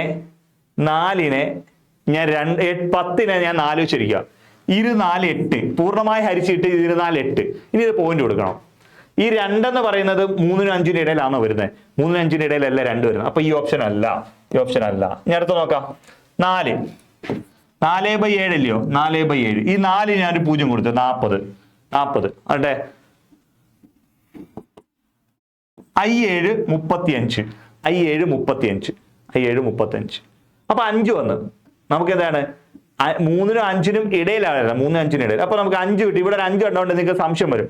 I7 35. 40നെ ഞാൻ 7 വെച്ചിരിക്കുമ്പോൾ I7 35. ഇവിടെ ശിഷ്ട 5 വരും. ഇവിടെ ഒരു പോയിന്റ് കൊടുത്തിട്ട് 0 കൊടുക്കുമ്പോ 7 49. 49. ഇവിടെ എത്ര കിട്ടും? 5.7 കിട്ടും. 3നും 5നും ഇടയിലാണോ 5.7? 5 കഴിഞ്ഞാണ് 5.7. 5 കഴിഞ്ഞാണ് 5. നമുക്ക് 3 മുതൽ 5നും ഇടയിൽ നിൽക്കണം. 5ന് മുന്നേ നിൽക്കണം, 3 കഴിഞ്ഞ് നിൽക്കണം. 5 ഈ 5ഉം കഴിഞ്ഞാണ്. 5നും 3നും ഇടയിലാണ് നിൽക്കേണ്ട. നമുക്ക് ഇത് 5 കഴിഞ്ഞുള്ള സംഖ്യയാണ് 5.7. അപ്പൊ അതുമല്ല ആൻസർ. ഞാൻ അടുത്ത് നോക്കിയേ 3/4. 3/4 അല്ലയോ? 3ന് ഞാനൊരു 0 കൊടുത്തു, 0 കൊടുത്തല്ലോ. ഓക്കെ, 7 4 28. 7 4 28. 7 4 28. 7 എന്ന് പറയുന്നത് എന്തിനിടയിലല്ല? 5നും 3നും ഇടയിലല്ല 7 വരുന്നത്. അപ്പൊ അതുമല്ല. ഞാൻ അടുത്ത് നോക്കിയേ 2/5. ഇവിടെ ഒരു 0 കൊടുത്തു, 0 കൊടുക്കുമ്പോൾ 4 5 20. 4 5 20. ഈ 2നും 3നും ഇടയിലാണ് 4 വരുന്നത്. 2നും 3നും ഇടയിലാണ് 4 വരുന്നത്. നമ്മൾ എഴുതിയിരിക്കുന്ന ഈ ആൻസർ തന്നെയാണ് ഇതിന്റെ ആൻസർ എന്ന് പറയുന്നത്. ഇനി ഞാൻ ഈ പറഞ്ഞ ട്രിക്കിലുള്ള ഓപ്ഷനകത്ത് ഈ ആൻസർ ഇല്ല എങ്കിൽ നിങ്ങൾക്ക് കണ്ടുപിടിക്കാൻ പറ്റുന്ന ട്രിക്കാണ് ഞാനിപ്പോൾ പറഞ്ഞത്. ഈ പറഞ്ഞ ഓപ്ഷനകത്ത് ഇല്ല എങ്കിൽ നിങ്ങൾക്ക് ഈ രീതിയിൽ വേണമെങ്കിലും ഇത് കണ്ടുപിടിക്കാം. ക്ലിയർ ആവുന്നുണ്ടോ? ഓക്കെ ആണല്ലോ. ഓക്കെ, നമുക്ക് അടുത്ത ഇത് പ്രോപ്പർ. ഞാൻ പറഞ്ഞല്ലോ കോടാനുകോടി സംഖ്യകളുടെ ഇടയിലുണ്ട്, അതിൽ ഒരെണ്ണം മാത്രമേ ഇത്. ചിലപ്പോൾ ഇത് അറിയണമെന്നില്ല, വേറെ ഏതെങ്കിലുമൊക്കെ തരാം. തന്നാൽ നിങ്ങൾക്ക് കിട്ടുന്നില്ല എങ്കിൽ ഈ സെറ്റപ്പ് ഉപയോഗിക്കാം. ക്ലിയർ ആവുന്നുണ്ടോ? ഓക്കെ, നമുക്ക് അടുത്ത ക്വസ്റ്റ്യനിലേക്ക് പോകാം. ശ്രേണിയിലെ അടുത്ത സംഖ്യ ഏതാണ്? നോക്കിയേ, ശ്രേണിയിലെ അടുത്ത സംഖ്യ 12 6 24 12 48 24. ഇതിൽ അടുത്ത ഏതാണെന്ന് ചോദിച്ചിരിക്കുന്നത്. ഓക്കെ, ഇതൊരു ഡബിൾ സീരീസ് ആണ്. ഡബിൾ സീരീസ് 12ന്റെ ഇരട്ടി 12 × 2. 12 × 2 ആണ് 24. ഓക്കെ, ഓക്കെ, 24ന്റെ ഇരട്ടി 24 × 24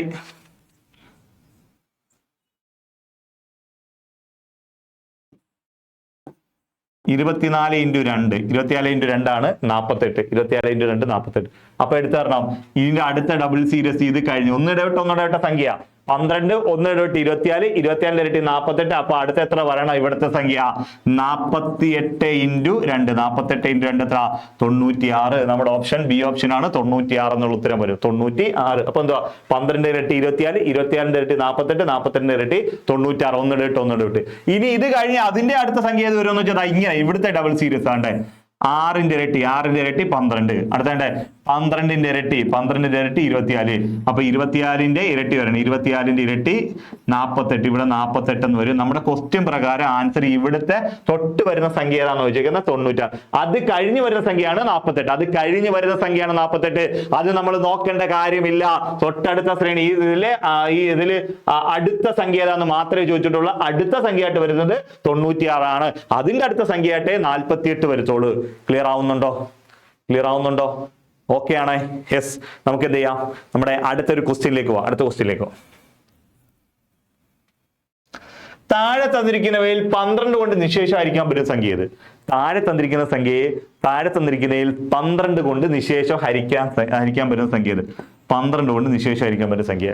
അപ്പൊ ഒരു സംഖ്യയെ 12 കൊണ്ട് നിശേഷം ഹരിക്കാൻ പറ്റുമോ എന്നറിയാൻ ആദ്യം ചെയ്യേണ്ട പരിപാടി, ഒരു സംഖ്യയെ 12 കൊണ്ട് നിശേഷം ഹരിക്കാൻ പറ്റുമോ എന്നറിയാൻ 12ന്റെ കോപ്രൈം നമ്പേഴ്സ് എടുക്കണം. കോപ്രൈം 12ന്റെ കോപ്രൈം എന്ന് വെച്ച് കഴിഞ്ഞാൽ തമ്മിൽ ഗുണിക്കുമ്പോൾ 12 കിട്ടണം. അവിടെ HCF എപ്പോഴും 1 ആയിരിക്കണം.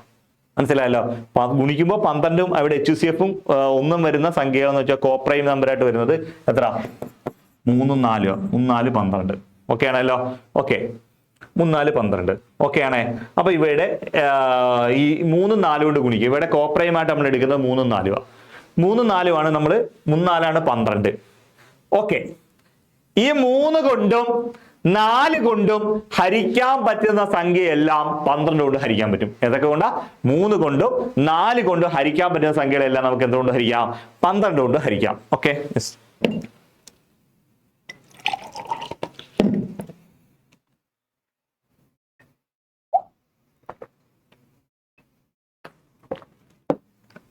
ഓക്കെ, 3 കൊണ്ട് 4 കൊണ്ട് ഹരിക്കാൻ പറ്റുന്ന സംഖ്യ നമ്മൾ എത്ര കൊണ്ട് ഹരിക്കാം?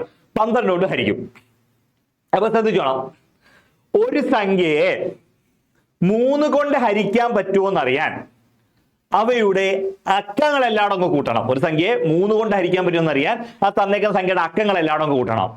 ആ കൂട്ടുമ്പോൾ കിട്ടുന്ന ഉത്തരം, അക്കങ്ങളെല്ലാം കൂട്ടുമ്പോൾ കിട്ടുന്ന ഉത്തരം ഒന്നുകിൽ 3 ആയിരിക്കണം, അല്ലെങ്കിൽ 3ന്റെ ഗുണിതമായിരിക്കണം. ഒന്നുകിൽ 3 ആയിരിക്കണം, അല്ലെങ്കിൽ 3ന്റെ ഗുണിതമായിരിക്കും. അപ്പോൾ സംഖ്യ എന്നിട്ടുണ്ട്, അതിന്റെ അക്കങ്ങളെല്ലാം കൂട്ടുമ്പോൾ നമുക്ക് കിട്ടുന്ന ഉത്തരം എന്തായിരിക്കണം? ഒന്നുകിൽ 3 ആയിരിക്കണം, അല്ലെങ്കിൽ 3ന്റെ ഗുണിതമായിരിക്കണം. ഓക്കെ ആണല്ലോ? ഇനി അടുത്തത്, ഒരു സംഖ്യയെ 4 വെച്ച് ഹരിക്കാൻ പറ്റുമെന്ന് അറിയാൻ അവസാനത്തെ 2 അക്കങ്ങൾ 0 0 ആയിരിക്കണം. അവസാനത്തെ 2 അക്കങ്ങൾ 0 0 അല്ലെങ്കിൽ അവസാനത്തെ 2 അക്കങ്ങൾ ചേർന്ന് വരുന്ന സംഖ്യ 4ന്റെ ഗുണിതമായിരിക്കണം. അവസാനത്തെ രണ്ടക്കങ്ങൾ 0,0 അവസാനത്തെ രണ്ടക്കങ്ങൾ ചേർന്ന് വരുന്ന സംഖ്യ 4 ഗുണിതം. ഇപ്പൊ ഉദാഹരണം വേണ്ടേ 2500 ഒക്കെ ആണല്ലോ, അവസാനം 2,0,0 അല്ലേ വന്നേക്കുന്നേ എന്ന് വെച്ച് കഴിഞ്ഞാൽ എത്ര, ഇത് 4ന്റെ ഗുണം, അവസാനം രണ്ടക്കങ്ങൾ 0,0 വന്നാൽ ഇത് 4ന്റെ ഗുണിതമാണ്. ഓക്കെ ആണല്ലോ. ഓക്കെ, ഇനി അല്ലെങ്കിൽ എന്ത് വേണം, 2548 അവസാനത്തെ രണ്ടക്കങ്ങൾ ചേർന്ന് വരുന്ന സംഖ്യ 48. ഈ 48 4ന്റെ ഗുണിതമാണെങ്കിൽ 12 4 48. അപ്പൊ ഇത് 4ന്റെ ഗുണിതമാണെങ്കിൽ ഇങ്ങനെ രണ്ട് കണ്ടീഷൻ, ഇതാണ് 4 ഉണ്ട്. ഒരു സംഖ്യയെ 4 കൊണ്ട് ഹരിക്കാൻ പറ്റുമെന്ന് അറിയാൻ അവസാനത്തെ രണ്ടക്കങ്ങൾ ഒന്നെങ്കിൽ 0,0 ആയിരിക്കണം, അല്ലെങ്കിൽ 4ന്റെ ഗുണിതമായിരിക്കണം. 4ന്റെ ഗുണിതമായിരിക്കണം. അപ്പൊ ആ അവസാനത്തെ രണ്ടക്കങ്ങൾ ചേർന്ന് വരുന്ന സംഖ്യ 48 എന്ന് പറയുന്ന സംഖ്യ 4ന്റെ ഗുണിതമായിരിക്കണം. അല്ല ഒരു സംഖ്യ പോലെ രണ്ടും ചേർന്ന് വരണം. ഇപ്പൊ ഉദാഹരണം ഇങ്ങനെ 18 ഒന്നും വന്നാൽ പറ്റത്തില്ല. 18ൽ 1 8 ഗുണിതം എന്ന് പറഞ്ഞ 1 അല്ല. അപ്പൊ 18 വരണം. ഈ 18നെ പറ്റണം. 18 4 വെച്ച് പറ്റത്തില്ല. പക്ഷെ 16 ആണെങ്കിൽ ഓക്കെ, 16 ആണെങ്കിൽ 4 16 ഓക്കെ പറ്റും. അപ്പൊ അവസാനത്തെ രണ്ടക്കങ്ങൾ ചേർന്ന് വരുന്ന സംഖ്യ 4ന്റെ ഗുണിതമായിരിക്കണം. ക്ലിയർ ആവുന്നുണ്ടല്ലോ. ഓക്കെ, ഈ രണ്ട് കണ്ടീഷൻസ് ഉള്ളതിനെയാണ് നമുക്ക് 12 കൊണ്ട് ഹരിക്കാൻ പറ്റുന്നത്. ഓക്കെ ആണല്ലോ. ഓക്കെ, നമുക്ക് ഇനി നോക്കാം. ഓരോ സംഖ്യയായിട്ട് ചെക്ക് ചെയ്യാം. അവർ ആരും തന്നെ എപ്പോഴും 4ന്റെ ഗുണിതം 4 8 12 16 20 24 28 32 36 40 ഇങ്ങനെ പോകുന്ന എല്ലാ സംഖ്യയ്ക്കും ഒരു പ്രത്യേകമുണ്ട്. 4ന്റെ ഗുണിതങ്ങാട്ട് വരുന്ന സംഖ്യ എല്ലാം ഇരട്ട സംഖ്യ അല്ലെങ്കിൽ ഈവൻ നമ്പർ ആയിരിക്കും. 4ന്റെ ഗുണിതമായിട്ട് വരുന്ന സംഖ്യകളെല്ലാം എപ്പോഴും തരികടോ ഇരട്ട സംഖ്യ അല്ലെങ്കിൽ ഈവൻ നമ്പർ ആയിരിക്കും 4ന്റെ മൾട്ടിപ്പിൾ. ഓക്കെ, ഇവിടെ നോക്കിയേ 5 എന്ന് പറയുന്നത് ഇരട്ട സംഖ്യയല്ല, ഒറ്റ സംഖ്യ. അവസാനത്തൊക്കെ 5 അത് ഓഡ് നമ്പരാ. അതുകൊണ്ട് ഇപ്പോൾ തന്നെ നമുക്ക് ഇത് ഓപ്ഷനിൽ നിന്ന് ക്യാൻസൽ ചെയ്യാം. ഇപ്പോൾ തന്നെ ഇത് ഓപ്ഷനിൽ നിന്ന് ക്യാൻസൽ ചെയ്യാം. ഫസ്റ്റിലെ തന്നെ ഇതൊന്നും ഓപ്ഷനിൽ നിന്ന് ക്യാൻസൽ ചെയ്യാം. ക്ലിയർ ആവുന്നുണ്ടല്ലോ. ഇനി എന്താണ്, അപ്പൊ 4ന്റെ കണ്ടീഷൻ അതിന് വരുത്തേയില്ല. 3 വന്നാലും ചിലപ്പോൾ 4 വരുത്തില്ല. 3 വന്നോ നമ്മൾ ചെക്ക് ചെയ്ത് നോക്കുന്നില്ല. പിന്നെ 4 വരുമോ ഇല്ലയോ എന്നുള്ള കാര്യം, പിന്നെ 4 വരുന്നില്ല. പിന്നെ 3 വരുമോ ഇല്ലയോ എന്നുള്ള കാര്യം നമ്മൾ ചെക്ക് ചെയ്ത് നോക്കുന്നില്ല. 4 വരുത്തില്ല, അതുകൊണ്ട് നമ്മൾ അതിനെ അങ്ങ് ഒഴിവാക്കി. 4 3 വരുന്നത് മാത്രമേ 12ന്റെ ഗുണിതമായിട്ട് വരത്തുള്ളൂ. ഇനി എന്താ, അവസാനത്തെ രണ്ടക്കങ്ങൾ 0 0 ഇവിടുത്തെ രണ്ടക്കം 0, ഇവിടുത്തെ രണ്ടക്കം 0, ഇവിടുത്തെ രണ്ടക്കം 0. ഓക്കെ, അപ്പൊ ഈ 3 എണ്ണത്തിന്റെ അവസാനത്തെ രണ്ടക്കങ്ങൾ 0 ആണ്ട്. ഇവ 4 കൊണ്ട് അങ്ങ് ഓക്കെ ആയി. ഇവ 4 കൊണ്ട് ഓക്കെ ആയി. ഇനി എന്താണ്, 3 കൊണ്ട് പറ്റണമെങ്കിൽ ഇവയുടെ അക്കങ്ങളെല്ലാം അവിടെ കൂട്ടണം. അപ്പൊ ഒന്നാമത്തെ ഓപ്ഷൻ എടുക്കാം. ഒന്നാമത്തെ ഓപ്ഷൻ എന്ന് വെച്ചാൽ 2 + 6 + 8 + 3 + 2 + 0 + 0 0 + 0 എടുത്തില്ലെങ്കിലും കുഴപ്പമില്ല. ഓക്കെ, വേണ്ട 6 2 8 8 8 16 16 3 19 2 21 21 3ന്റെ ഗുണിതമാണ്. ഇത് തന്നെ ആൻസർ. വേറെ ഇനി ചെയ്ത് നോക്കിയൊന്നും വേണ്ട, എ ഓപ്ഷൻ തന്നെയാണ് ആൻസർ. ഓക്കെ, 6 2 8. ഓക്കെ, 6 2 8 8 8 16 16 3 19 19 2 21 21 നമുക്ക് 3 വെച്ചിരിക്കും. 7 3 21. അപ്പോൾ 3ന്റെ ഗുണിതമാണ്. അപ്പൊ ഒന്നാമത്തെ ഓപ്ഷൻ തന്നെയാണ് ആൻസർ എന്ന് പറയുന്നത്. ഓക്കെ, ഇനി രണ്ടാമത്തെ ഓപ്ഷൻ വേണം നമുക്ക് നോക്കാം. ബി ഓപ്ഷൻ നോക്കാം. 2 + 6 + 6 + 3 + 2. Okay okay 6 6 12 6 6 12 2 14 14 3 17 17 2 19. ഈ 19 വെച്ചാൽ I 3 15 6 3 18 7 3 21 19 വരുത്തില്ല. ഇനി അടുത്ത് നോക്കി 2 + 6 + 8 + 4 + 2. ഓക്കെ, 0 കൂട്ടിയില്ലെങ്കിലും കുഴപ്പമില്ല. അണ്ടേ 6 2 8 8 8 16 4 22 22 കൂട്ടുമ്പോൾ 22 എന്ന് വരും. ഈ 22 എന്ന് പറയുന്നത് എന്തല്ല, 3ന്റെ ഗുണിതമല്ല. 6 3 18 7 3 21 8 3 24 22 വരത്തില്ല. അപ്പോൾ അത് തന്നെ, അതാണ് ഞാൻ പറഞ്ഞത്. ഫസ്റ്റ് തന്നെ നമുക്ക് ഓപ്ഷനോട് ആൻസർ കിട്ടി. ഇങ്ങനെ ചെയ്ത് നോക്കിയില്ലെങ്കിലും കുഴപ്പമൊന്നുമില്ല. ഇങ്ങനെയാണ് ഇതിന്റെ കണ്ടീഷൻ. അപ്പൊ എന്തൊക്കെ കണ്ടീഷൻസ് ആണ് നോക്കേണ്ടത്, അത് ഹരിക്കുക. എന്തൊക്കെയാണ് ഹരിക്കുക, പിന്നെ അവസാനത്തെ രണ്ടക്കങ്ങൾ 0 0 4ന്റെ ഗുണിതമായിരിക്കണം. അതാണ്ട് 4 കൊണ്ടുള്ള കണ്ടീഷൻ. അക്കങ്ങളെല്ലാം അവിടെ കൂട്ടുമ്പോൾ 3ന്റെ ഗുണിതമായിരിക്കണം. അതായിരിക്കണം 3ന്റെ കണ്ടീഷൻ. ഈ രണ്ടും കൂടെ ചേർന്ന് വരുന്നതായിരിക്കും 12 കൊണ്ട് നിശ്ചയിച്ചായിരിക്കാൻ വരുന്നത്. 12ന്റെ കോപ്രൈമായ 3 4 കൂടെ നമ്മൾ ഒരുമിച്ചെടുക്കും. ഇത്ര ഓക്കെ ആണോ? ഓക്കെ, നമുക്ക് അടുത്ത ക്വസ്റ്റ്യനിലേക്ക് പോകാം. അടുത്ത ക്വസ്റ്റ്യൻ. ഓക്കെ, ഒരു നിശ്ചിത തുക എയ്ക്കും ബിക്കും 3:27 എന്ന അനുപാതത്തിൽ വിഭജിച്ചാൽ ആകെ തുകയുടെ എത്ര ഭാഗമാണ് എയ്ക്ക് ലഭിക്കുക? കണ്ടല്ലോ, സിമ്പിൾ ക്വസ്റ്റ്യൻ, പ്രിലിമിനറി ക്വസ്റ്റ്യനാ. ഓക്കെ ആണ്. ഒരു നിശ്ചിത തുക എയ്ക്കും ബിക്കും കൂടെ ഏത് അംശബന്ധത്തിലാ? 3:27 എന്ന അംശബന്ധത്തിലാണ് വീതിച്ചേക്കുന്നത്. 3:27 എന്ന അംശബന്ധമാണല്ലോ ഇവിടെ വീതിച്ചേക്കുന്നത്. ഓക്കെ ആണല്ലോ എയ്ക്കും ബിക്കും. അപ്പൊ നിങ്ങൾ നോക്കിയേ, ആദ്യം ആരുടെ പേരാ എഴുതിയേക്കുന്നത്? ആദ്യം എഴുതിയേക്കുന്ന എയുടെ പേരാ. അപ്പൊ ആദ്യം കൊടുത്തേക്കുന്ന അംശബന്ധം ആരുടെയാ? എയുടെ. അപ്പൊ എയുടെ അംശബന്ധം എത്ര? 3. രണ്ടാമത് ആരുടെ പേര് എഴുതിയേക്കുന്നത്? ബിയുടെ പേരാണ്. അപ്പൊ രണ്ടാമത് എഴുതിയേക്കുന്ന അംശബന്ധം ആരുടെയാ? ബിയുടെ അംശബന്ധം. അപ്പൊ എയുടെ അംശബന്ധം 3 എന്നും ബിയുടെ അംശബന്ധം 27 എന്നും കിട്ടിയല്ലോ. എയുടെ അംശബന്ധം 3 കിട്ടി, ബിയുടെ അംശബന്ധം 27 എന്നും കിട്ടി. ഇത്രയും വരെ നിങ്ങൾ ഓക്കെ ആണല്ലോ. എയുടെ അംശബന്ധം 3 ബിയുടെ അംശബന്ധം 27 കിട്ടി. ഇനി എന്താ ചോദിച്ചിരിക്കുന്നത്? എയ്ക്ക് ആകെ തുകയുടെ എത്ര ഭാഗമാണ് കിട്ടിയേക്കുന്നതെന്ന് ചോദിച്ചിരിക്കുന്നത്. എയ്ക്ക് ആകെ തുകയുടെ എത്ര ഭാഗമാണ് കിട്ടിയേക്കുന്നത്? എയ്ക്ക് കിട്ടിയേക്കുന്നത് മൊത്തം തുക നമുക്ക് എടുക്കാം. മൊത്തം തുക എന്ന് പറഞ്ഞാൽ എക്ക് കിട്ടിക്കുന്ന മൊത്തം തുക എന്ന് വെച്ചാൽ 27 3ഉം 27 കൂട്ടും. 3 27 കൂടുമ്പോൾ 30 കിട്ടും. ഈ 30ൽ 3 ഭാഗമേ എക്ക് കിട്ടിയിട്ടുള്ളൂ. മൊത്തം തുകയുടെ 3 ഭാഗം. എന്താ മൊത്തത്തിൽ 30 27 3 കൂടുമ്പോൾ മൊത്തം ഒരാൾക്ക് 27 കിട്ടി, ഒരാൾക്ക് 3 കിട്ടി. അപ്പൊ മൊത്തത്തിൽ 30 ഭാഗമാണുള്ളത്. 30ൽ 3 ഭാഗം എക്കും 27 ഭാഗം ബിക്കും. അപ്പൊ മൊത്തത്തിൽ 27 3 കൂടുമ്പോൾ 30. അതിൽ 3 എണ്ണം മാത്രമാണ് ആർക്ക് കിട്ടിയേക്കുന്നത്? എക്ക് കിട്ടിയേക്കുന്നത്. അപ്പൊ എന്തുവാ? 3/27 3 കൂടുമ്പോൾ 30. 3/30 ആണ്. 3/30 ഭാഗമാണ് ആർക്ക് കിട്ടിയേക്കുന്നത്? എക്ക് കിട്ടിയേക്കുന്നത്. മൊത്തം ഭാഗത്തിന്റെ 3/30 ഭാഗമാണ് എക്ക് കിട്ടിയേക്കുന്നത്. ഈ 3/30 എന്ന് പറയുന്നത് ഓപ്ഷനകത്ത് കാണാനേ സാധ്യതയില്ല. കാരണം ഇതിനെ വെട്ടി ചെറുതാക്കാൻ പറ്റുന്ന സംഖ്യ. ഒന്ന് വെട്ടി ചെറുതാക്കി നോക്കാം. 1 3 3 പൈറ്റ് 3 30. ആൻസർ 1/10 ഭാഗം കിട്ടും. എത്ര കിട്ടൂടോ? 1 3 3 പൈറ്റ് 3 30. 3-നകത്ത് 3 പ്രാവശ്യം, 30-നകത്ത് 10 പ്രാവശ്യം. 1/10 ഭാഗമാണ്. എ ഓപ്ഷൻ ആണ് അതിന്റെ ആൻസർ. എത്രയാണ്? എ ഓപ്ഷൻ 1/10 ആണ് കിട്ടുന്നത്. ക്ലിയർ ആവുന്നുണ്ടല്ലോ? ഒരു നിശ്ചിത തുക എക്കും ബിക്കും 3:7 എന്ന 27 എന്ന അംശബന്ധത്തിൽ വിഭജിച്ചപ്പോൾ ആകെ തുകയുടെ ഇതാണ് ആകെ തുകയുടെ എത്ര ഭാഗമാണ് എക്ക് ലഭിച്ചത്? ആകെ തുകയുടെ എത്ര ഭാഗമാണ് എക്ക് ലഭിച്ചത് എന്ന് ചോദിച്ചാൽ എന്താണ് ആകെ തുക എന്ന് പറയുന്നത്? എത്ര? ആകെ തുക എന്ന് പറയുന്നത് 30 ആണ്. അതിൽ 3 ഭാഗമാണ് എക്ക് ലഭിച്ചിരിക്കുന്നത്. ക്ലിയർ? ഓക്കെ ആണോ? നമുക്ക് അടുത്ത ക്വസ്റ്റ്യനിലേക്ക് പോകാം. ഒരു കച്ചവടക്കാരൻ ഒരു ക്ലോക്കിന് 20% ഡിസ്കൗണ്ട് അനുവദിച്ചതിന് ശേഷം വീണ്ടും 10% ഡിസ്കൗണ്ട് കൂടി അനുവദിച്ചാൽ ക്ലോക്ക് 108 അനുവദിച്ച് ക്ലോക്ക് 108 രൂപയ്ക്ക് വിറ്റാൽ അതിന്റെ പരസ്യവില എത്രയാണ്? പരസ്യവില മനസ്സിലായല്ലോ. ഒരു ക്ലോക്കിന് ഒരാൾ ആദ്യമേ 20% ഡിസ്കൗണ്ട് അനുവദിച്ചു. പിന്നെന്ത് ചെയ്തു? വീണ്ടും ഒരു 10% ഡിസ്കൗണ്ട് അനുവദിച്ചു. എന്നതിന് ശേഷം അതെന്താണ്? 108 രൂപയ്ക്ക് വിറ്റു. ആദ്യം 20% ഡിസ്കൗണ്ട് അനുവദിച്ചു, പിന്നെ 10% ഡിസ്കൗണ്ട് അനുവദിച്ചു. ഈ ഡിസ്കൗണ്ട് അനുവാദം എല്ലാം കഴിഞ്ഞതിന് ശേഷം അയാൾ എത്ര രൂപയ്ക്ക് വിറ്റു? എത്ര വിറ്റേക്കെന്ന് വെച്ചാൽ 108 രൂപയ്ക്ക് വിറ്റു. എങ്കിൽ ആ ക്ലോക്കിന്റെ പരസ്യവില അല്ലെങ്കിൽ മാർക്കറ്റ് പ്രൈസ് എന്നൊക്കെ പറയും. ഈ മാർക്കറ്റ് പ്രൈസ് എന്ന് വെച്ചാൽ ഇതിന്റെ പുറത്ത് എഴുതി ഒട്ടിച്ചേക്കുന്ന വില. മലയാളത്തിൽ മറ്റൊരു പേരോട് പറയും മുഖവില എന്നൊക്കെ പറയും. മുഖവില അല്ലെങ്കിൽ പരസ്യവില എന്നൊക്കെ ഒരു കാര്യം തന്നെ. ഓക്കെ ആണല്ലോ? ഇതിന്റെ പുറത്ത് എഴുതി ഒട്ടിച്ചേക്കുന്ന വില ഇത് എത്ര എന്നാണ് ക്വസ്റ്റ്യൻ ചോദിക്കുന്നത്. ക്ലിയർ ആവുന്നുണ്ടല്ലോ? മുഖവില അല്ലെങ്കിൽ പരസ്യവില അല്ലെങ്കിൽ മാർക്കറ്റ് പ്രൈസ് എത്ര എന്നാണ് ക്വസ്റ്റ്യൻ ചോദിക്കുന്നത്.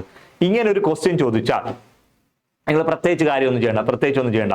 ഇങ്ങനെ ക്വസ്റ്റ്യൻ ചോദിച്ചു. ഓക്കെ ആണല്ലോ? അപ്പൊ എന്താണ്? ഒരു കച്ചവടക്കാരൻ ഒരു ക്ലോക്കിന് 20% ഡിസ്കൗണ്ട് അനുവദിച്ചു, വീണ്ടും 10% ഡിസ്കൗണ്ട് അനുവദിച്ചു. ആകെ 108 രൂപയ്ക്ക് ആ ക്ലോക്ക് അയാൾ വിൽക്കുന്നു. ഓക്കെ ആണല്ലോ? ആദ്യം അനുവദിച്ചത് 20%, പിന്നെ 10%. ഇതെങ്ങനെ ചെയ്യും? നമുക്ക് അയാൾ അതിന്റെ പുറത്ത് എഴുതി ഒട്ടിച്ചേക്കുന്ന പരസ്യവില എന്ന് പറയുന്നത് എക്സ് ആട്ടങ്ങ് എടുത്തു. എഴുതി ഒട്ടിച്ചേക്കുന്ന പരസ്യവില എക്സ്. ഇതാണ് അതിന്റെ പുറത്ത് ഒട്ടിച്ചേക്കുന്നത്.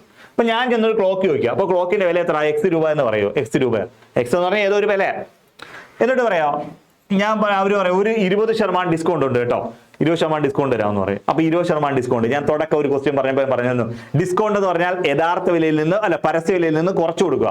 പരസ്യ വില എന്ന് വെച്ചാൽ 100%, 10% ഡിസ്കൗണ്ട് എന്ന് വെച്ചാൽ 90, 20% ഡിസ്കൗണ്ട് എന്ന് വെച്ചാൽ 80. അപ്പൊ എത്ര ശതമാനം ഡിസ്കൗണ്ട് അനുവദിച്ചു? അയാൾ ആദ്യം 20% ഡിസ്കൗണ്ട് അനുവദിച്ചു. എന്ന് വെച്ചാൽ 80% അയാൾ തരാമെന്ന് പറഞ്ഞു. ഈ യഥാർത്ഥ വിലയുടെ 80% അല്ലെങ്കിൽ ഈ പരസ്യ വിലയുടെ യഥാർത്ഥ വിലത്തിന് അയാൾ തരാമെന്ന്. പരസ്യ വില പരസ്യവിലയെ നമ്മൾ എക്സ് എന്നാണ് എടുത്തേക്കുന്നത്. പരസ്യവില എക്സ് ആണ്. ഈ പരസ്യവില എക്സ് ആകുമ്പോൾ അതിന്റെ 80% തരാമെന്ന് എനിക്ക് പറഞ്ഞു. അപ്പൊ ഞാൻ പറഞ്ഞു പറ്റത്തില്ല, എനിക്ക് എന്തെങ്കിലുമൊക്കെ കുറച്ച് തരണമെന്നൊക്കെ പറഞ്ഞിട്ട് ഞാൻ വില പേശുവാ. ഞാൻ വില പേശി എന്ത് ചെയ്തു? അയാൾ പറയുന്നു, കച്ചവടക്കാരനോട് പറയുക ഒരു കാര്യം ചെയ്യും, ഒരു 10% കുറച്ച് തന്നേക്കെന്ന് പറയും. 10%. ഇപ്പൊ ഈ തന്നേക്കുന്ന വിലയിൽ നിന്ന് വീണ്ടും 10%. ഇപ്പൊ എനിക്ക് ഈ കുറച്ചൊരു തന്നിട്ടുണ്ട്, അതിൽ നിന്ന് വീണ്ടും എന്ത് ചെയ്തു, ഒരു 10% കൂടെ അയാൾ ഡിസ്കൗണ്ട് അനുവദിച്ചു. 10% ഡിസ്കൗണ്ട് എന്ന് വെച്ചാൽ നമുക്കറിയാലോ 90% കാര്യം നമുക്കറിയാലോ. 10% ഡിസ്കൗണ്ട് എന്ന് വെച്ചാൽ 90%. വീണ്ടും ഒരു 10% ഡിസ്കൗണ്ട് കൂടെ അയാൾ അനുവദിച്ചു നമുക്ക് തന്നു. ഓക്കെ ആണല്ലോ. അപ്പൊ ഇതാണ് അതിന്റെ യഥാർത്ഥ പരസ്യവില. അതിൽ നിന്ന് ആദ്യം 80% തന്നു, പിന്നീട് വീണ്ടും ഒരു 10% തന്നു. എല്ലാം കഴിഞ്ഞ അവസാനം പറഞ്ഞാണ്ടാ മോനെ 108 രൂപ ചേർന്നെന്ന്. മൊത്തത്തിൽ 108 രൂപ വരണം. അപ്പൊ ഈ വിലയിൽ നിന്ന് 10% വില കുറച്ച് 20% വില കുറച്ചതിന് ശേഷമുള്ള ഞാൻ കൊടുക്കേണ്ട വിലയാണ് 108 രൂപ.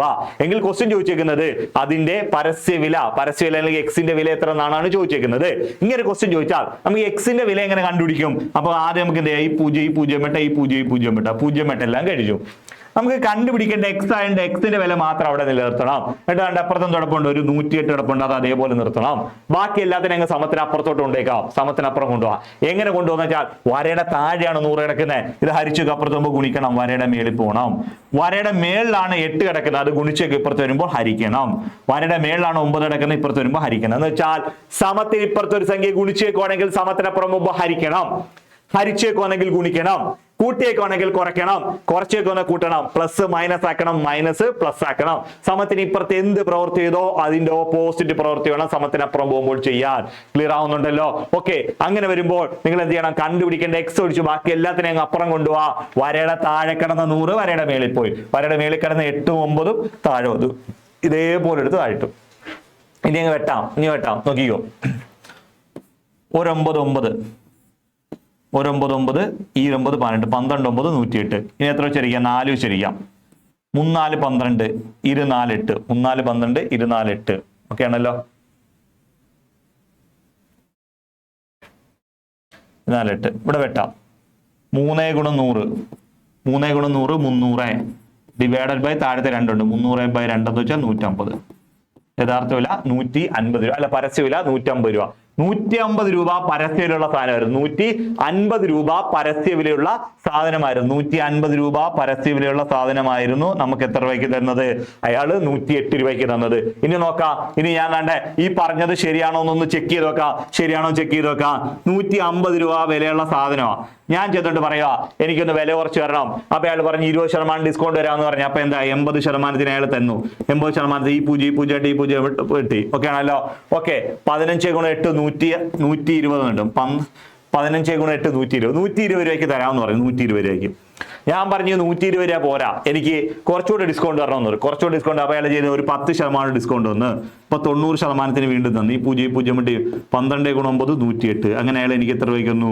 108 രൂപയ്ക്ക് തന്നു. ആദ്യം 150 രൂപ ഉണ്ടായിരുന്നു, അതെത്ര 80 രൂപ. 20% വില കുറച്ച് 80% 120 ഞാൻ പറഞ്ഞു എനിക്ക് 120 പറ്റത്തില്ല, അത് ഭയങ്കര വില കൂടുതലാണ്, എനിക്ക് വീണ്ടും വില കുറച്ച് തരണമെന്ന് പറഞ്ഞ് അയാൾ വീണ്ടും എന്താണ് 10% കുറച്ച് വന്ന് എനിക്ക് അങ്ങനെ 108 രൂപയ്ക്ക് തന്നു. ഇപ്പൊ 150 രൂപ വിലയുള്ള സാധനം 20% 10% ഡിസ്കൗണ്ട് അനുവദിച്ചപ്പോഴല്ലേ എന്ത് കിട്ടിയത്? 108 രൂപയ്ക്ക് കിട്ടിയത്. അത് തന്നെയാണ് ഇവിടെ ക്വസ്റ്റ്യൻ ചോദിച്ചത്. ഞാൻ തിരിച്ചു പറഞ്ഞു എന്ന് മാത്രമേ ഉള്ളൂ. ക്ലിയർ ആവുന്നുണ്ടോ? ഓക്കെ ആണോ? ക്ലിയർ? ഓക്കെ. നമുക്ക് അടുത്ത ക്വസ്റ്റ്യനിലേക്ക് പോകാം. ഒരാൾ ഓഫീസിലേക്ക് 35 km/മണിക്കൂർ വേഗതയിൽ പോകുന്നു. തിരിച്ച് വീട്ടിലേക്ക് 15 km/മണിക്കൂർ വേഗതയിലും 2 യാത്രയ്ക്ക് കൂടി 4 മണിക്കൂർ വേണ്ടി വന്നു എങ്കിൽ അയാളുടെ ഓഫീസും വീടും തമ്മിലുള്ള അകലം എത്ര? ക്വസ്റ്റ്യൻ കണ്ടല്ലോ. എപ്പോഴും സമീപകാലത്ത് തന്നെ ഒരുപാട് ക്വസ്റ്റ്യൻ ഈ മോഡലിൽ നിന്ന് ക്വസ്റ്റ്യൻ ചോദിച്ചു. ഇത് പ്രിലിമിനറിയുടെ ക്വസ്റ്റ്യൻ ആണ്. ഓക്കെ. ഇതെല്ലാം ക്വസ്റ്റ്യൻ പേപ്പറിൽ നിന്നുള്ള സ്ക്രീൻഷോട്ട് എടുത്ത് ഞാൻ സെറ്റ് ചെയ്തത്. ഇതെല്ലാം ഈ ചെയ്യിക്കുന്ന ക്വസ്റ്റ്യൻസ് എല്ലാം PSC ചോദിച്ചിട്ടുള്ള പ്രീവിയസ് ക്വസ്റ്റ്യൻസാ. ഇതും PSCയുടെ പ്രീവിയസ് ക്വസ്റ്റ്യൻ ആണ്. 10th ലെവൽ പ്രിലിമിനറിയുടെ ഒരു ക്വസ്റ്റ്യൻ ആണ്. ഓക്കെ ആണല്ലോ. നിങ്ങൾ നോക്കിയേ, ഒരാൾ ഓഫീസിൽ നിന്നും വീട്ടിലേക്ക് 35 km/മണിക്കൂർ വേഗതയിലും തിരിച്ച് 15 km/മണിക്കൂർ വേഗതയിലും 2 യാത്രയ്ക്ക് കൂടെ അയാൾ 4 മണിക്കൂർ വേണ്ടി വന്നു എങ്കിൽ അയാളുടെ ഓഫീസിൽ നിന്ന് വീട്ടിലേക്കുള്ള വൺ സൈഡ് എങ്കിൽ ഓഫീസിൽ നിന്ന് വീട്ടിലേക്കുള്ള അകലം എത്ര എന്നാണ് ചോദിച്ചിരിക്കുന്നത്. നോക്കിയേ, അയാളുടെ ഓഫീസും ഹോം അവിടെ വീടുമാണ്. ഓക്കെ ആണല്ലോ. ഓക്കെ. ഇവിടെ നോക്കിയേ, ഇവിടെ ഇയാൾ ഇങ്ങോട്ട് പോയത് എത്ര km/h വേഗതയിലാ? അങ്ങോട്ട് ഓഫീസിൽ നിന്ന് വീട്ടിലേക്ക് പോയതും വീട്ടിൽ നിന്ന് ഓഫീസിൽ ഒന്ന് അങ്ങോട്ട് 35 km/h വേഗതയിലും തിരിച്ച് ഇയാൾ ഇങ്ങോട്ട് വന്നത് എത്ര? തിരിച്ച് ഇങ്ങോട്ട് വന്നത് 15 km/h വേഗതയിലോ ഓക്കെ അല്ല. ഓഫീസിൽ നിന്ന് വീട്ടിലേക്ക് പോയത് അല്ലെങ്കിൽ വീട്ടിൽ നിന്ന് ഓഫീസിലേക്ക് പോയത്, വീട്ടിൽ നിന്ന് ഓഫീസിലേക്ക് പോയതും തിരിച്ചു ഓഫീസിൽ നിന്ന് വീട്ടിലേക്ക് പോയതും.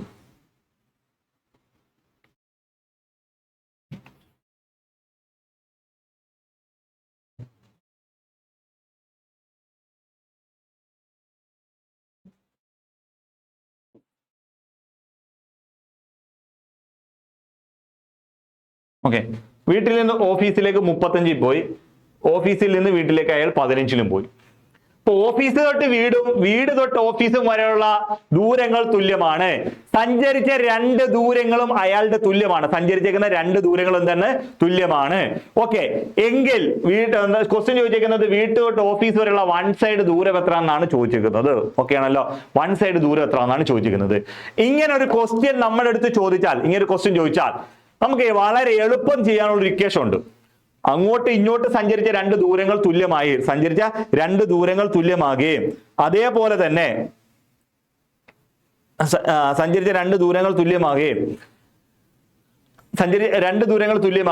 അതേപോലെ തന്നെ അങ്ങോട്ടും ഇങ്ങോട്ടൂടെ ഉള്ള യാത്രയ്ക്കെടുത്ത സമയം തന്നാൽ, വൺ സൈഡ് ദൂരമാണ് നമ്മളോട് ചോദിക്കുന്നതെങ്കിൽ, ഒരു സൈഡിലേക്കുള്ള ദൂരം മാത്രമാണ് ചോദിക്കുന്നതെങ്കിൽ നമുക്ക് എന്ത് ചെയ്യാം, ഒരു ഇക്വേഷൻ ഉണ്ട്. ആ ഇക്വേഷൻ അങ്ങ് ഉപയോഗിച്ചാൽ മതി. ഒറ്റ ഇക്വേഷൻ, വളരെ സിമ്പിൾ ആയിട്ടുള്ള ഒറ്റ ഇക്വേഷൻ ഉണ്ട്. xy/x+y ഇൻറ്റു ടൈം അങ്ങ് ചെയ്താൽ മതി. xy/x+y into time. അപ്പൊ എന്താണ് എക്സ്? അയാൾ ആദ്യം വീട്ടിൽ നിന്ന് ഓഫീസിലേക്ക് പോകാൻ എടുത്ത വേഗതയാണ് എക്സ്. എക്സ് എന്ന് വെച്ചാൽ 35.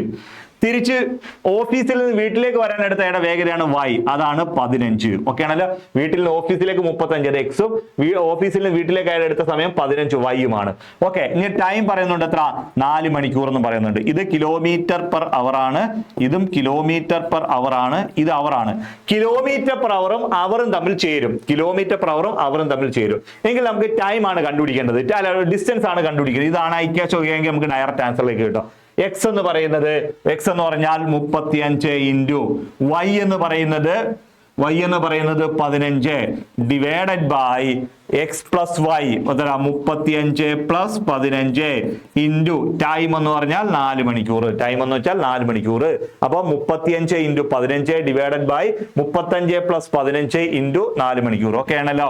35 നമുക്ക് നോക്കാം. 35 ഇൻറ്റു 15 ഡിവൈഡഡ് ബൈ 35ഉം 15ഉം കൂടെ കൂട്ടുക, എത്ര കിട്ടി? 50 കിട്ടത്തില്ലയോ? 50 ഇൻറ്റു 4. ഓക്കെ ആണല്ലോ. ഇനി നമുക്ക് എന്ത് വെച്ച് വെട്ടാം? 5 വെച്ച് വെട്ടാം. 5 5 50, 7 5 35, 3 5 15, 2 10, 1 2 2, 2 4, 2 3 6, 7 6 42. വീട്ടിൽ നിന്നും ഓഫീസിലേക്കുള്ള ദൂരം എന്ന് പറയുന്നത് 42 കിലോമീറ്റർ ആണ്. വീട്ടിൽ നിന്ന് ഓഫീസിലേക്കുള്ള ദൂരം എത്രയാണ്? 42 കിലോമീറ്റർ ആണ്. ക്ലിയർ ആവുന്നുണ്ടല്ലോ. അപ്പൊ എന്ത് ചെയ്താൽ മതി? ഈ ഇക്വേഷൻ ഇത് സാധാരണ ചിലർ ഇങ്ങനെ ഉണ്ട്. ഒന്നാമത്തെ സ്പീഡിന് സ്പീഡ് 1, സ്പീഡ് എന്ന് വെച്ചാൽ 35, സ്പീഡ് 2 എന്ന് വെച്ചാൽ 15, ടൈം ഓക്കെ 5, ടൈം എന്ന് വെച്ചാൽ 4. ഇങ്ങനെ S1 into S2 divided by S2 plus S1 അല്ലെങ്കിൽ S1 plus S2 into time. ഇതൊക്കെ തന്നെ ഞാനാണ് എക്സും വൈ എന്ന് കൊടുത്തത്. S1 speed 1 into speed 2 divided by speed 1 plus speed 2 into time. അങ്ങനെ എഴുതിയാലും കുഴപ്പമൊന്നുമില്ല. അപ്പൊ എക്സിന് വരെ S1, ഇത് S2, വൈക്ക് വരെ S2 എന്ന് കൊടുത്താൽ മതി. ഇങ്ങനെ കൊടുക്കുക. ചിലർ ഇങ്ങനെ ഇക്വേഷൻ ആയിരിക്കും പഠിച്ചു വെച്ചിരിക്കുന്നത്. പിന്നെ ഇവർ ചിലരെന്ത് ടോട്ടൽ ഡിസ്റ്റൻസ് കണ്ടുപിടിക്കും. 2 സൈഡിലേക്കും അയാൾക്ക് പോകാൻ എയിൽ നിന്ന് ബിയിലേക്കും ബിയിൽ നിന്ന് എയിലേക്കുള്ള ദൂരങ്ങൾ തുല്യമായ ശരാശരി വേഗത കണ്ടുപിടിക്കുക. ഇക്വേഷൻ 2xy/x+y എന്ന ഇക്വേഷൻ കണ്ടു. അത് വെച്ചിട്ട് ശരാശരി വേഗത കണ്ടുപിടിക്കും. അതിനെ സമയമായ 4 കൊണ്ട് ഗുണിക്കും. അപ്പൊ കിട്ടുന്നത് ടോട്ടൽ ഡിസ്റ്റൻസ് ആണ്. ആ ടോട്ടൽ ഡിസ്റ്റൻസിനെ വൺ സൈഡ് ആകുമ്പോൾ അങ്ങോട്ടും ഇങ്ങോട്ടും ഉള്ള ദൂരമാണ് കിട്ടുന്നത്. അപ്പൊ ഒരു സൈഡ് ദൂരം കണ്ടുപിടിക്കാൻ ഡിവൈഡഡ് ബൈ 2 ചെയ്താൽ മതി. മനസ്സിലായല്ലോ. ഓക്കെ, അതുകൊണ്ട് അങ്ങനെ ചിലർ ചെയ്യുന്നുണ്ട്. അങ്ങനെ ഇക്വേഷൻ ചെയ്യാം. അപ്പൊ നമുക്ക് അതിന്റെ ആവശ്യമൊന്നുമില്ല. നമ്മൾ ഈ രീതിയിൽ ചെയ്യാം. സഞ്ചരിച്ച 2 ദൂരങ്ങൾ തുല്യമാണ്. 2 സൈഡിലേക്കുള്ള ദൂരം സമയം തന്നിട്ടുണ്ടെങ്കിൽ ഒരു സൈഡിലേക്കുള്ള ദൂരം കണ്ടുപിടിക്കാൻ രണ്ടുകൂടെ ഗുണിക്കുക, ഡിവൈഡഡ് ബൈ 2 കൂടെ കൂട്ടുക ഇൻറ്റു ടൈം. ഓക്കെ ആണല്ലോ. യെസ്, ഞാൻ ഈ പഠിപ്പിച്ചത് നിങ്ങൾ ഓക്കെ ആണോ? ഓക്കെ, നമുക്ക് അടുത്ത ക്വസ്റ്റ്യനിലേക്ക് പോവാം. Okay, yes. Okay, 0.02 into 0.4 into 0.1. Okay, 0.02 into 0.4 into 0.1. ഇതാണല്ലോ. ഇതെല്ലാം പ്രിലിമിനറി ക്വസ്റ്റ്യനാ. ഇതെങ്ങനെ ചെയ്യുന്നേ? വളരെ സിമ്പിളാ. നിങ്ങൾ ഒന്നും ചെയ്യണ്ട, ഈ 1 4 ഗുണിക്കുക, 1 × 4 4, 4 2 ഗുണിക്കുക 8. കിട്ടിയല്ലോ. 2 × 4 8, 8 × 1 8. ക്ലിയർ ആണേ? ഇവിടെ പോയിന്റ് കഴിഞ്ഞ് എത്ര സ്ഥാനം ഉണ്ട്? ഇവിടെ പോയിന്റ് കഴിഞ്ഞ് 2 സ്ഥാനം. ഇവിടെ പോയിന്റ് കഴിഞ്ഞ് എത്ര സ്ഥാനം ഉണ്ട്? 1 സ്ഥാനം. ഇവിടെ എത്ര ഉണ്ട്? 1 സ്ഥാനം. അപ്പൊ എത്രയായി? 2 3 4. മൊത്തത്തിൽ എത്ര സ്ഥാനം? 4 സ്ഥാനം. ഇവിടെ പോയിന്റ് കഴിഞ്ഞ് 2 സ്ഥാനം, ഇവിടെ 1 സ്ഥാനം, ഇവിടെ 1 സ്ഥാനം. അപ്പൊ മൊത്തത്തിൽ എത്ര സ്ഥാനമോ? 4 സ്ഥാനമോ. അപ്പൊ ഉത്തരത്തിൽ 4 സ്ഥാനം മാറ്റി നമ്മൾ പോയിന്റ് അങ്ങ് കൊടുത്തു. അത് ഉത്തരത്തിൽ എത്ര സ്ഥാനം മാറ്റിയാ? 4 സ്ഥാനം മാറ്റി പോയിന്റ് കൊടുത്താൽ. അപ്പൊ ഉത്തരം നമുക്ക് 8 കിട്ടിയുള്ളൂ. 1 സ്ഥാനമേ ഉള്ളു. അപ്പൊ 4 സ്ഥാനം തയ്ക്കണമെങ്കിൽ അതിന്റെ ഇടതുവശത്ത്, ഒരിക്കലും വലതുവശത്ത് കൊടുക്കരുത്, ഇടതുവശത്ത് ഒരു 3 പൂജ്യം കൊടുക്കുക. അപ്പൊ 4 എണ്ണം ആയില്ലോടൂ, 3 പൂജ്യം കൊടുക്കുക. ഇനി പോയിന്റ് കൊടുക്കുക, പോയിന്റ് കൊടുക്കുക, പോയിന്റ് കൊടുത്ത്. അപ്പൊ എത്ര കിട്ടി? പോയിന്റ് ആണ്. ഇവിടെ പോയിന്റ് ഉണ്ടെന്ന് കാണിക്കാൻ ഒരു പൂജ്യം വേണേ കൊടുത്തു. ഓക്കെ, ആദ്യം നമ്മൾ 8 എഴുതി. 8 എഴുതിയതിനു ശേഷം 2 × 4 8, 8 × 1 8 എഴുതി. ഇവിടെ പോയിന്റ് കഴിഞ്ഞാൽ എത്ര സ്ഥാനം? 2. ഇവിടെ 1 3, ഇവിടെ 1 4. ഉത്തരത്തിൽ 4 സ്ഥാനം മാറ്റി പോയിന്റ് കൊടുക്കണം. ഇവിടെ 1 സ്ഥാനം ഉണ്ട്, ബാക്കി 3 സ്ഥാനം തയ്ക്കാൻ 3 പൂജ്യം കൊടുക്കുക. ഇപ്പൊ എത്ര സ്ഥാനമായിടോ? 4 സ്ഥാനമായി. എന്നിട്ട് പോയിന്റ് കൊടുക്കുക, പോയിന്റ് കൊടുക്കുക. അപ്പൊ പോയിന്റ് 0 0 8, 4 സ്ഥാനമായി. ഇവിടെ പോയിന്റ് ഉണ്ടെന്ന് കാണിക്കാൻ ഫ്രണ്ടിൽ ഒരു പൂജ്യം കൊടുക്കുക. ഈ പൂജ്യം കൊടുക്കുന്ന അവിടെ പോയിന്റ് ഉണ്ടെന്ന് കാണിക്കാനാ PSCയുടെ ഓപ്ഷനകത്ത് എപ്പോഴും ആ ഒരു പൂജ്യം ഉണ്ടായിരിക്കും. അതുകൊണ്ട് നിങ്ങൾ അത് കൊടുക്കുന്നത് എപ്പോഴും ബെറ്റർ ആയിരിക്കും. ഓക്കെ ആണല്ലോ? ആൻസർ 0.0008 ആണ്. 8ന് അപ്പുറത്തെ പൂജ്യം ഇട്ട് കൊടുക്കരുത്. പോയിന്റ് കഴിഞ്ഞ് അവസാനം വരുന്ന പൂജ്യങ്ങൾക്ക് വിലയില്ല. ഈ പൂജ്യങ്ങൾക്ക് വിലയുണ്ട്, കാരണം അവസാനം വന്നേക്കുന്നത് 0 അല്ല, 8 ആണ്. ഓക്കെ, അങ്ങനെ വരുവാണെങ്കിൽ നമ്മുടെ ഓപ്ഷൻ ആൻസർ A ഓപ്ഷൻ ആണ് എന്റെ ആൻസർ ആയിട്ട് വരുന്നത്. A ഓപ്ഷൻ ആണ്. ക്ലിയർ ആവുന്നുണ്ടോ? ക്ലിയർ ആവുന്നുണ്ടോ? ഇനി നമുക്ക് വളരെ സിമ്പിൾ ആയിട്ട് നമുക്ക് ഇതിന്റെ ആൻസർ ചെയ്യാം. നമുക്ക് നെക്സ്റ്റ് ക്വസ്റ്റ്യനിലേക്ക് പോകാം. ഓക്കെ, കൂട്ടത്തിൽ നിന്നും ഒറ്റയാനെ തിരഞ്ഞെടുക്കുക. കൂട്ടത്തിൽ എന്താണ്? ഒറ്റയാനെ തിരഞ്ഞെടുക്കുക. എങ്ങനെ ഒറ്റയാനെ തിരഞ്ഞെടുക്കുക എന്ന് വെച്ചാൽ ഇതിൽ വ്യത്യസ്തമായിട്ട് ഏത്? ഏഷ്യ ആണോ, ആഫ്രിക്ക ആണോ, ഓസ്ട്രേലിയ ആണോ, അർജന്റീന ആണോ എന്ന് ചോദിച്ചാൽ അർജന്റീനയാണ് വ്യത്യസ്തം. മനസ്സിലായല്ലോ? അർജന്റീനയാണ് വ്യത്യസ്തം. മനസ്സിലായല്ലോ? Asia, Africa, Argentina, Australia. ഒറ്റയാൻ എങ്ങനെ തിരിച്ചറിയാന്ന് വെച്ച് കഴിഞ്ഞാല് അർജന്റീനയാണ് വേൾഡ് കപ്പ് നേടി, അതുകൊണ്ടാണ് അവൻ ഒറ്റയാനാണ്, ബാക്കിയുള്ളവരൊന്നും അങ്ങനല്ല, അങ്ങനൊന്നും അല്ല. മനസ്സിലായല്ലോ? ഈ 3 എണ്ണവും എന്താണ്? ഇത് 3 എണ്ണവും എന്താണ്?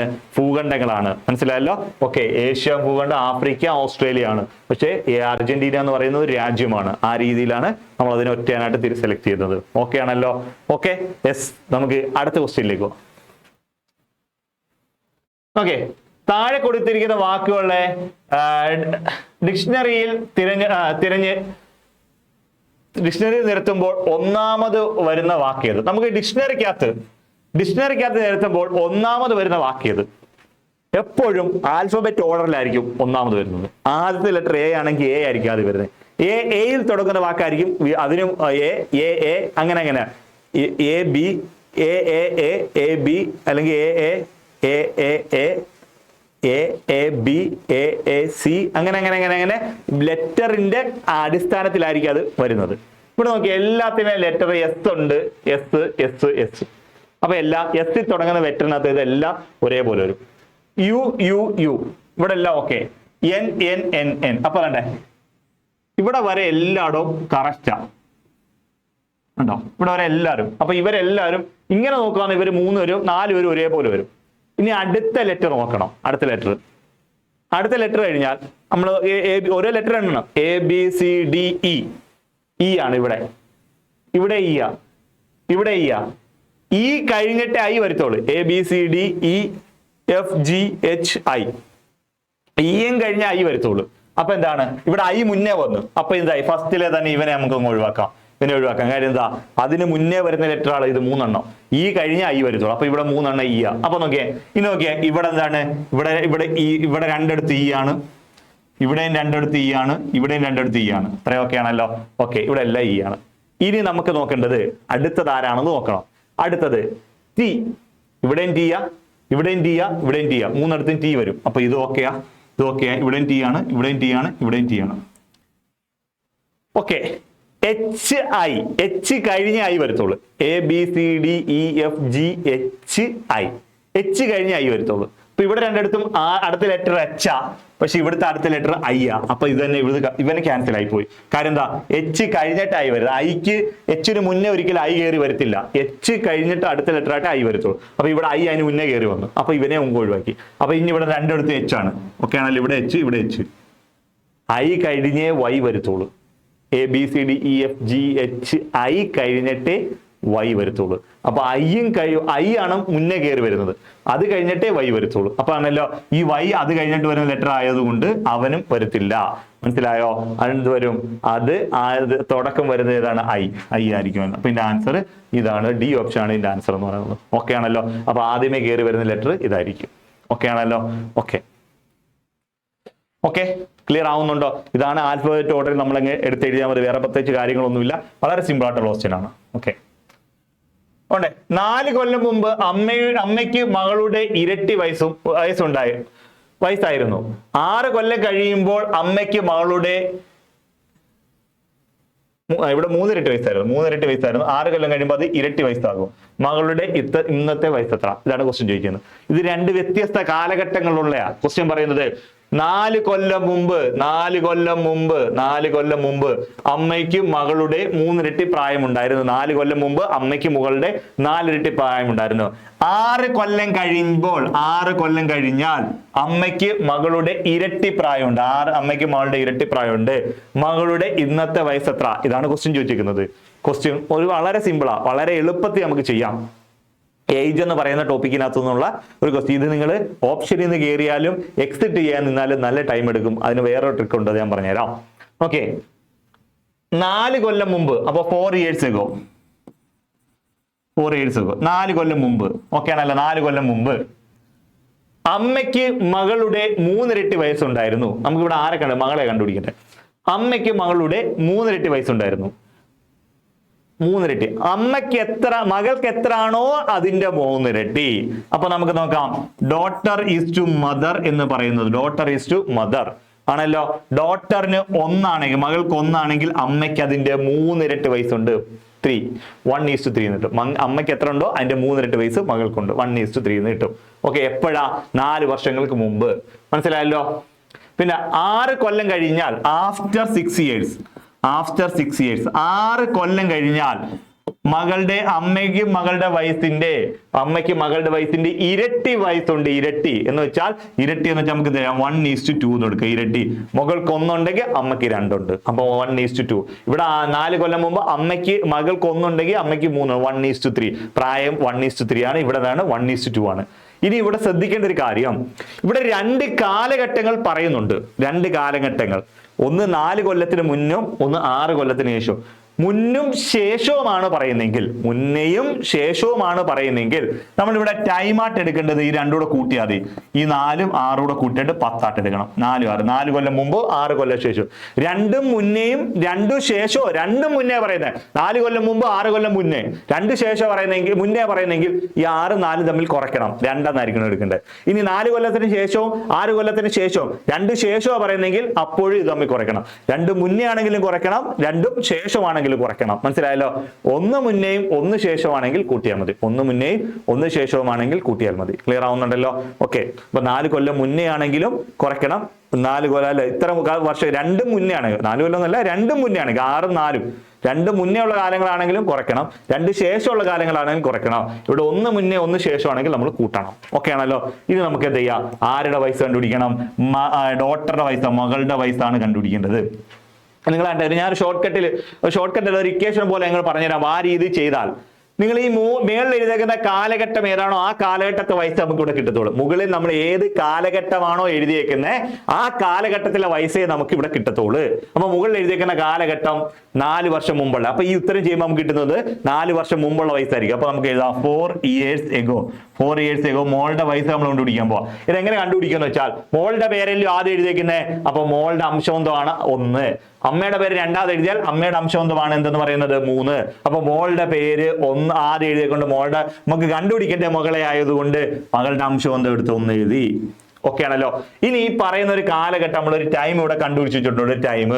ആ ടൈം നമ്മൾ എഴുതാൻ പോകും. ടൈം എഴുതാൻ പോവാ 10. ടൈം നമ്മൾ 10 എന്ന് എഴുതി. ഇൻറ്റു. ഓക്കെ ആണല്ലോ? ഇനി എന്ത് ചെയ്യാം? ഈ താഴെ എഴുതിയേക്കുന്ന സംഖ്യകൾ തമ്മിൽ കുറയ്ക്കണം. എത്ര? 2 - 1 ആണല്ലോ.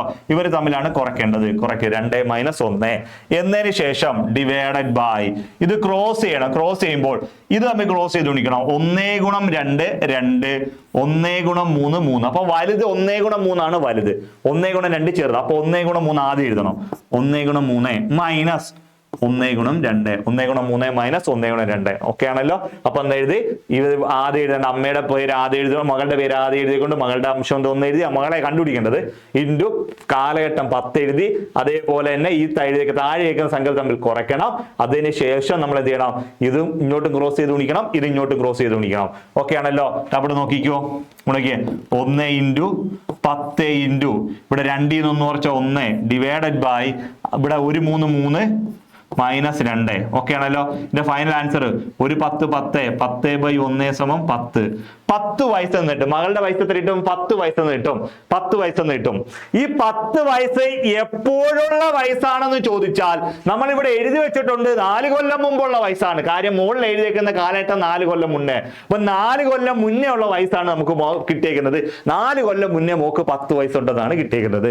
നമുക്ക് 4 കൊല്ലം മുമ്പുള്ള വയസ്സല്ല വേണ്ടത്, നമുക്ക് വേണ്ടത് ഇപ്പോഴത്തെ വയസ്സാണ് വേണ്ടത്. ഇപ്പോഴത്തെ വയസ്സ്. അപ്പോൾ ഇപ്പോൾ എത്ര വയസ്സുണ്ട്? ഇപ്പോൾ ഉള്ള വയസ്സെന്ന് വെച്ചാൽ ഇപ്പോൾ മകളുടെ വയസ്സ് എന്ന് പറഞ്ഞാൽ 10. 4 കൊല്ലം മുമ്പ് 10 വയസ്സുള്ള മോക്ക് ഇപ്പോൾ ഒരു 4 വയസ്സുകൂടെ കൂടി കാണത്തില്ലൂടോ. ഇപ്പോഴത്തെ ആൻസർ 14 വയസ്സായിരിക്കും. മകളുടെ വയസ്സ് എന്ന് പറയുന്നത് 14 വയസ്സാണ്. അപ്പൊ 4 കൊല്ലം മുമ്പ് 10 വയസ്സുള്ള മോക്ക് ഇപ്പോൾ അത് 4 വയസ്സൂടെ കൂടി 14 വയസ്സ്. ഇതാണ് ചെയ്യുന്ന രീതി. ഇനി ഇവിടുത്തെ ഓപ്ഷനിൽ നിന്ന് വേണമെങ്കിൽ കയറാം. ഓപ്ഷനിൽ നിന്ന് കയറുമ്പോൾ ഇതിനകത്ത് എന്തൊക്കെ കണ്ടീഷൻസ് പറഞ്ഞിട്ടുണ്ടോ ആ കണ്ടീഷൻസ് എല്ലാം സാറ്റിസ്ഫൈ ചെയ്യുന്ന ഓപ്ഷൻസ് മാത്രമേ സെലക്ട് ചെയ്യുള്ളൂ. 4 കൊല്ലം മുമ്പുള്ള കേസ് എടുക്കുമ്പോഴും 6 കൊല്ലത്തിന് ശേഷമുള്ള കേസ് എടുക്കുമ്പോഴും എല്ലാം രണ്ടും ഒരേപോലെ സാറ്റിസ്ഫൈ ആവുന്ന ഓപ്ഷൻ മാത്രമേ നമ്മൾ എടുക്കാവുള്ളൂ. ഓക്കെ, ക്ലിയർ ആവുന്നുണ്ടല്ലോ? ഓക്കെ, നമുക്ക് എന്ത് ചെയ്യാം? അടുത്തൊരു ക്വസ്റ്റ്യനിലേക്ക് പോകും. അപ്പൊ നിങ്ങൾക്ക് എന്തെങ്കിലും ഡൗട്ട്സ് ഒക്കെ ഉണ്ടെങ്കിൽ കമന്റ് ചെയ്യുക, നമ്മൾ ഇത് കറക്റ്റ് ചെയ്ത് സെറ്റ് ചെയ്ത് തരുന്നതായിരിക്കും. ഓക്കെ, നമുക്ക് അടുത്ത ക്വസ്റ്റ്യൻ. ആദ്യത്തെ 200 എണ്ണൽ സംഖ്യകളുടെ ശരാശരി എത്ര? ആദ്യത്തെ 200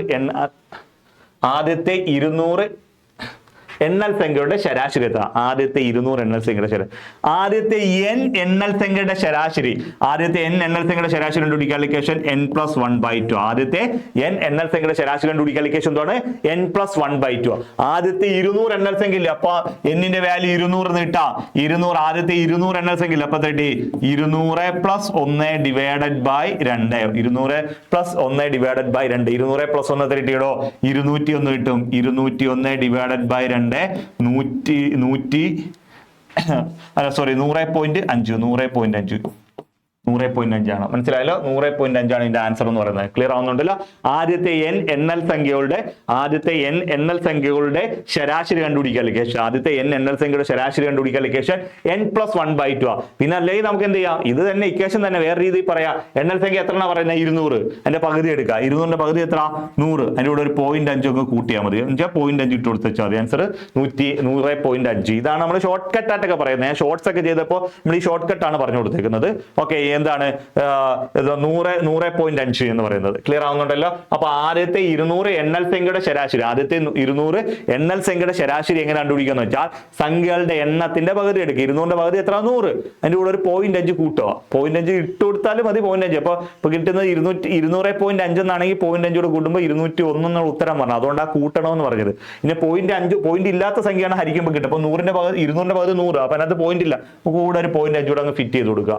ഇനി കിട്ടിയ ഉത്തരം 100.5 എന്നുള്ള ഉത്തരം കിട്ടിയെങ്കിൽ അതിന്റെ കൂടെ 0.5 കൂടെ കൂട്ടി 101 ആൻസറിലേക്ക് നമ്മൾ എത്തേണ്ടി വരും.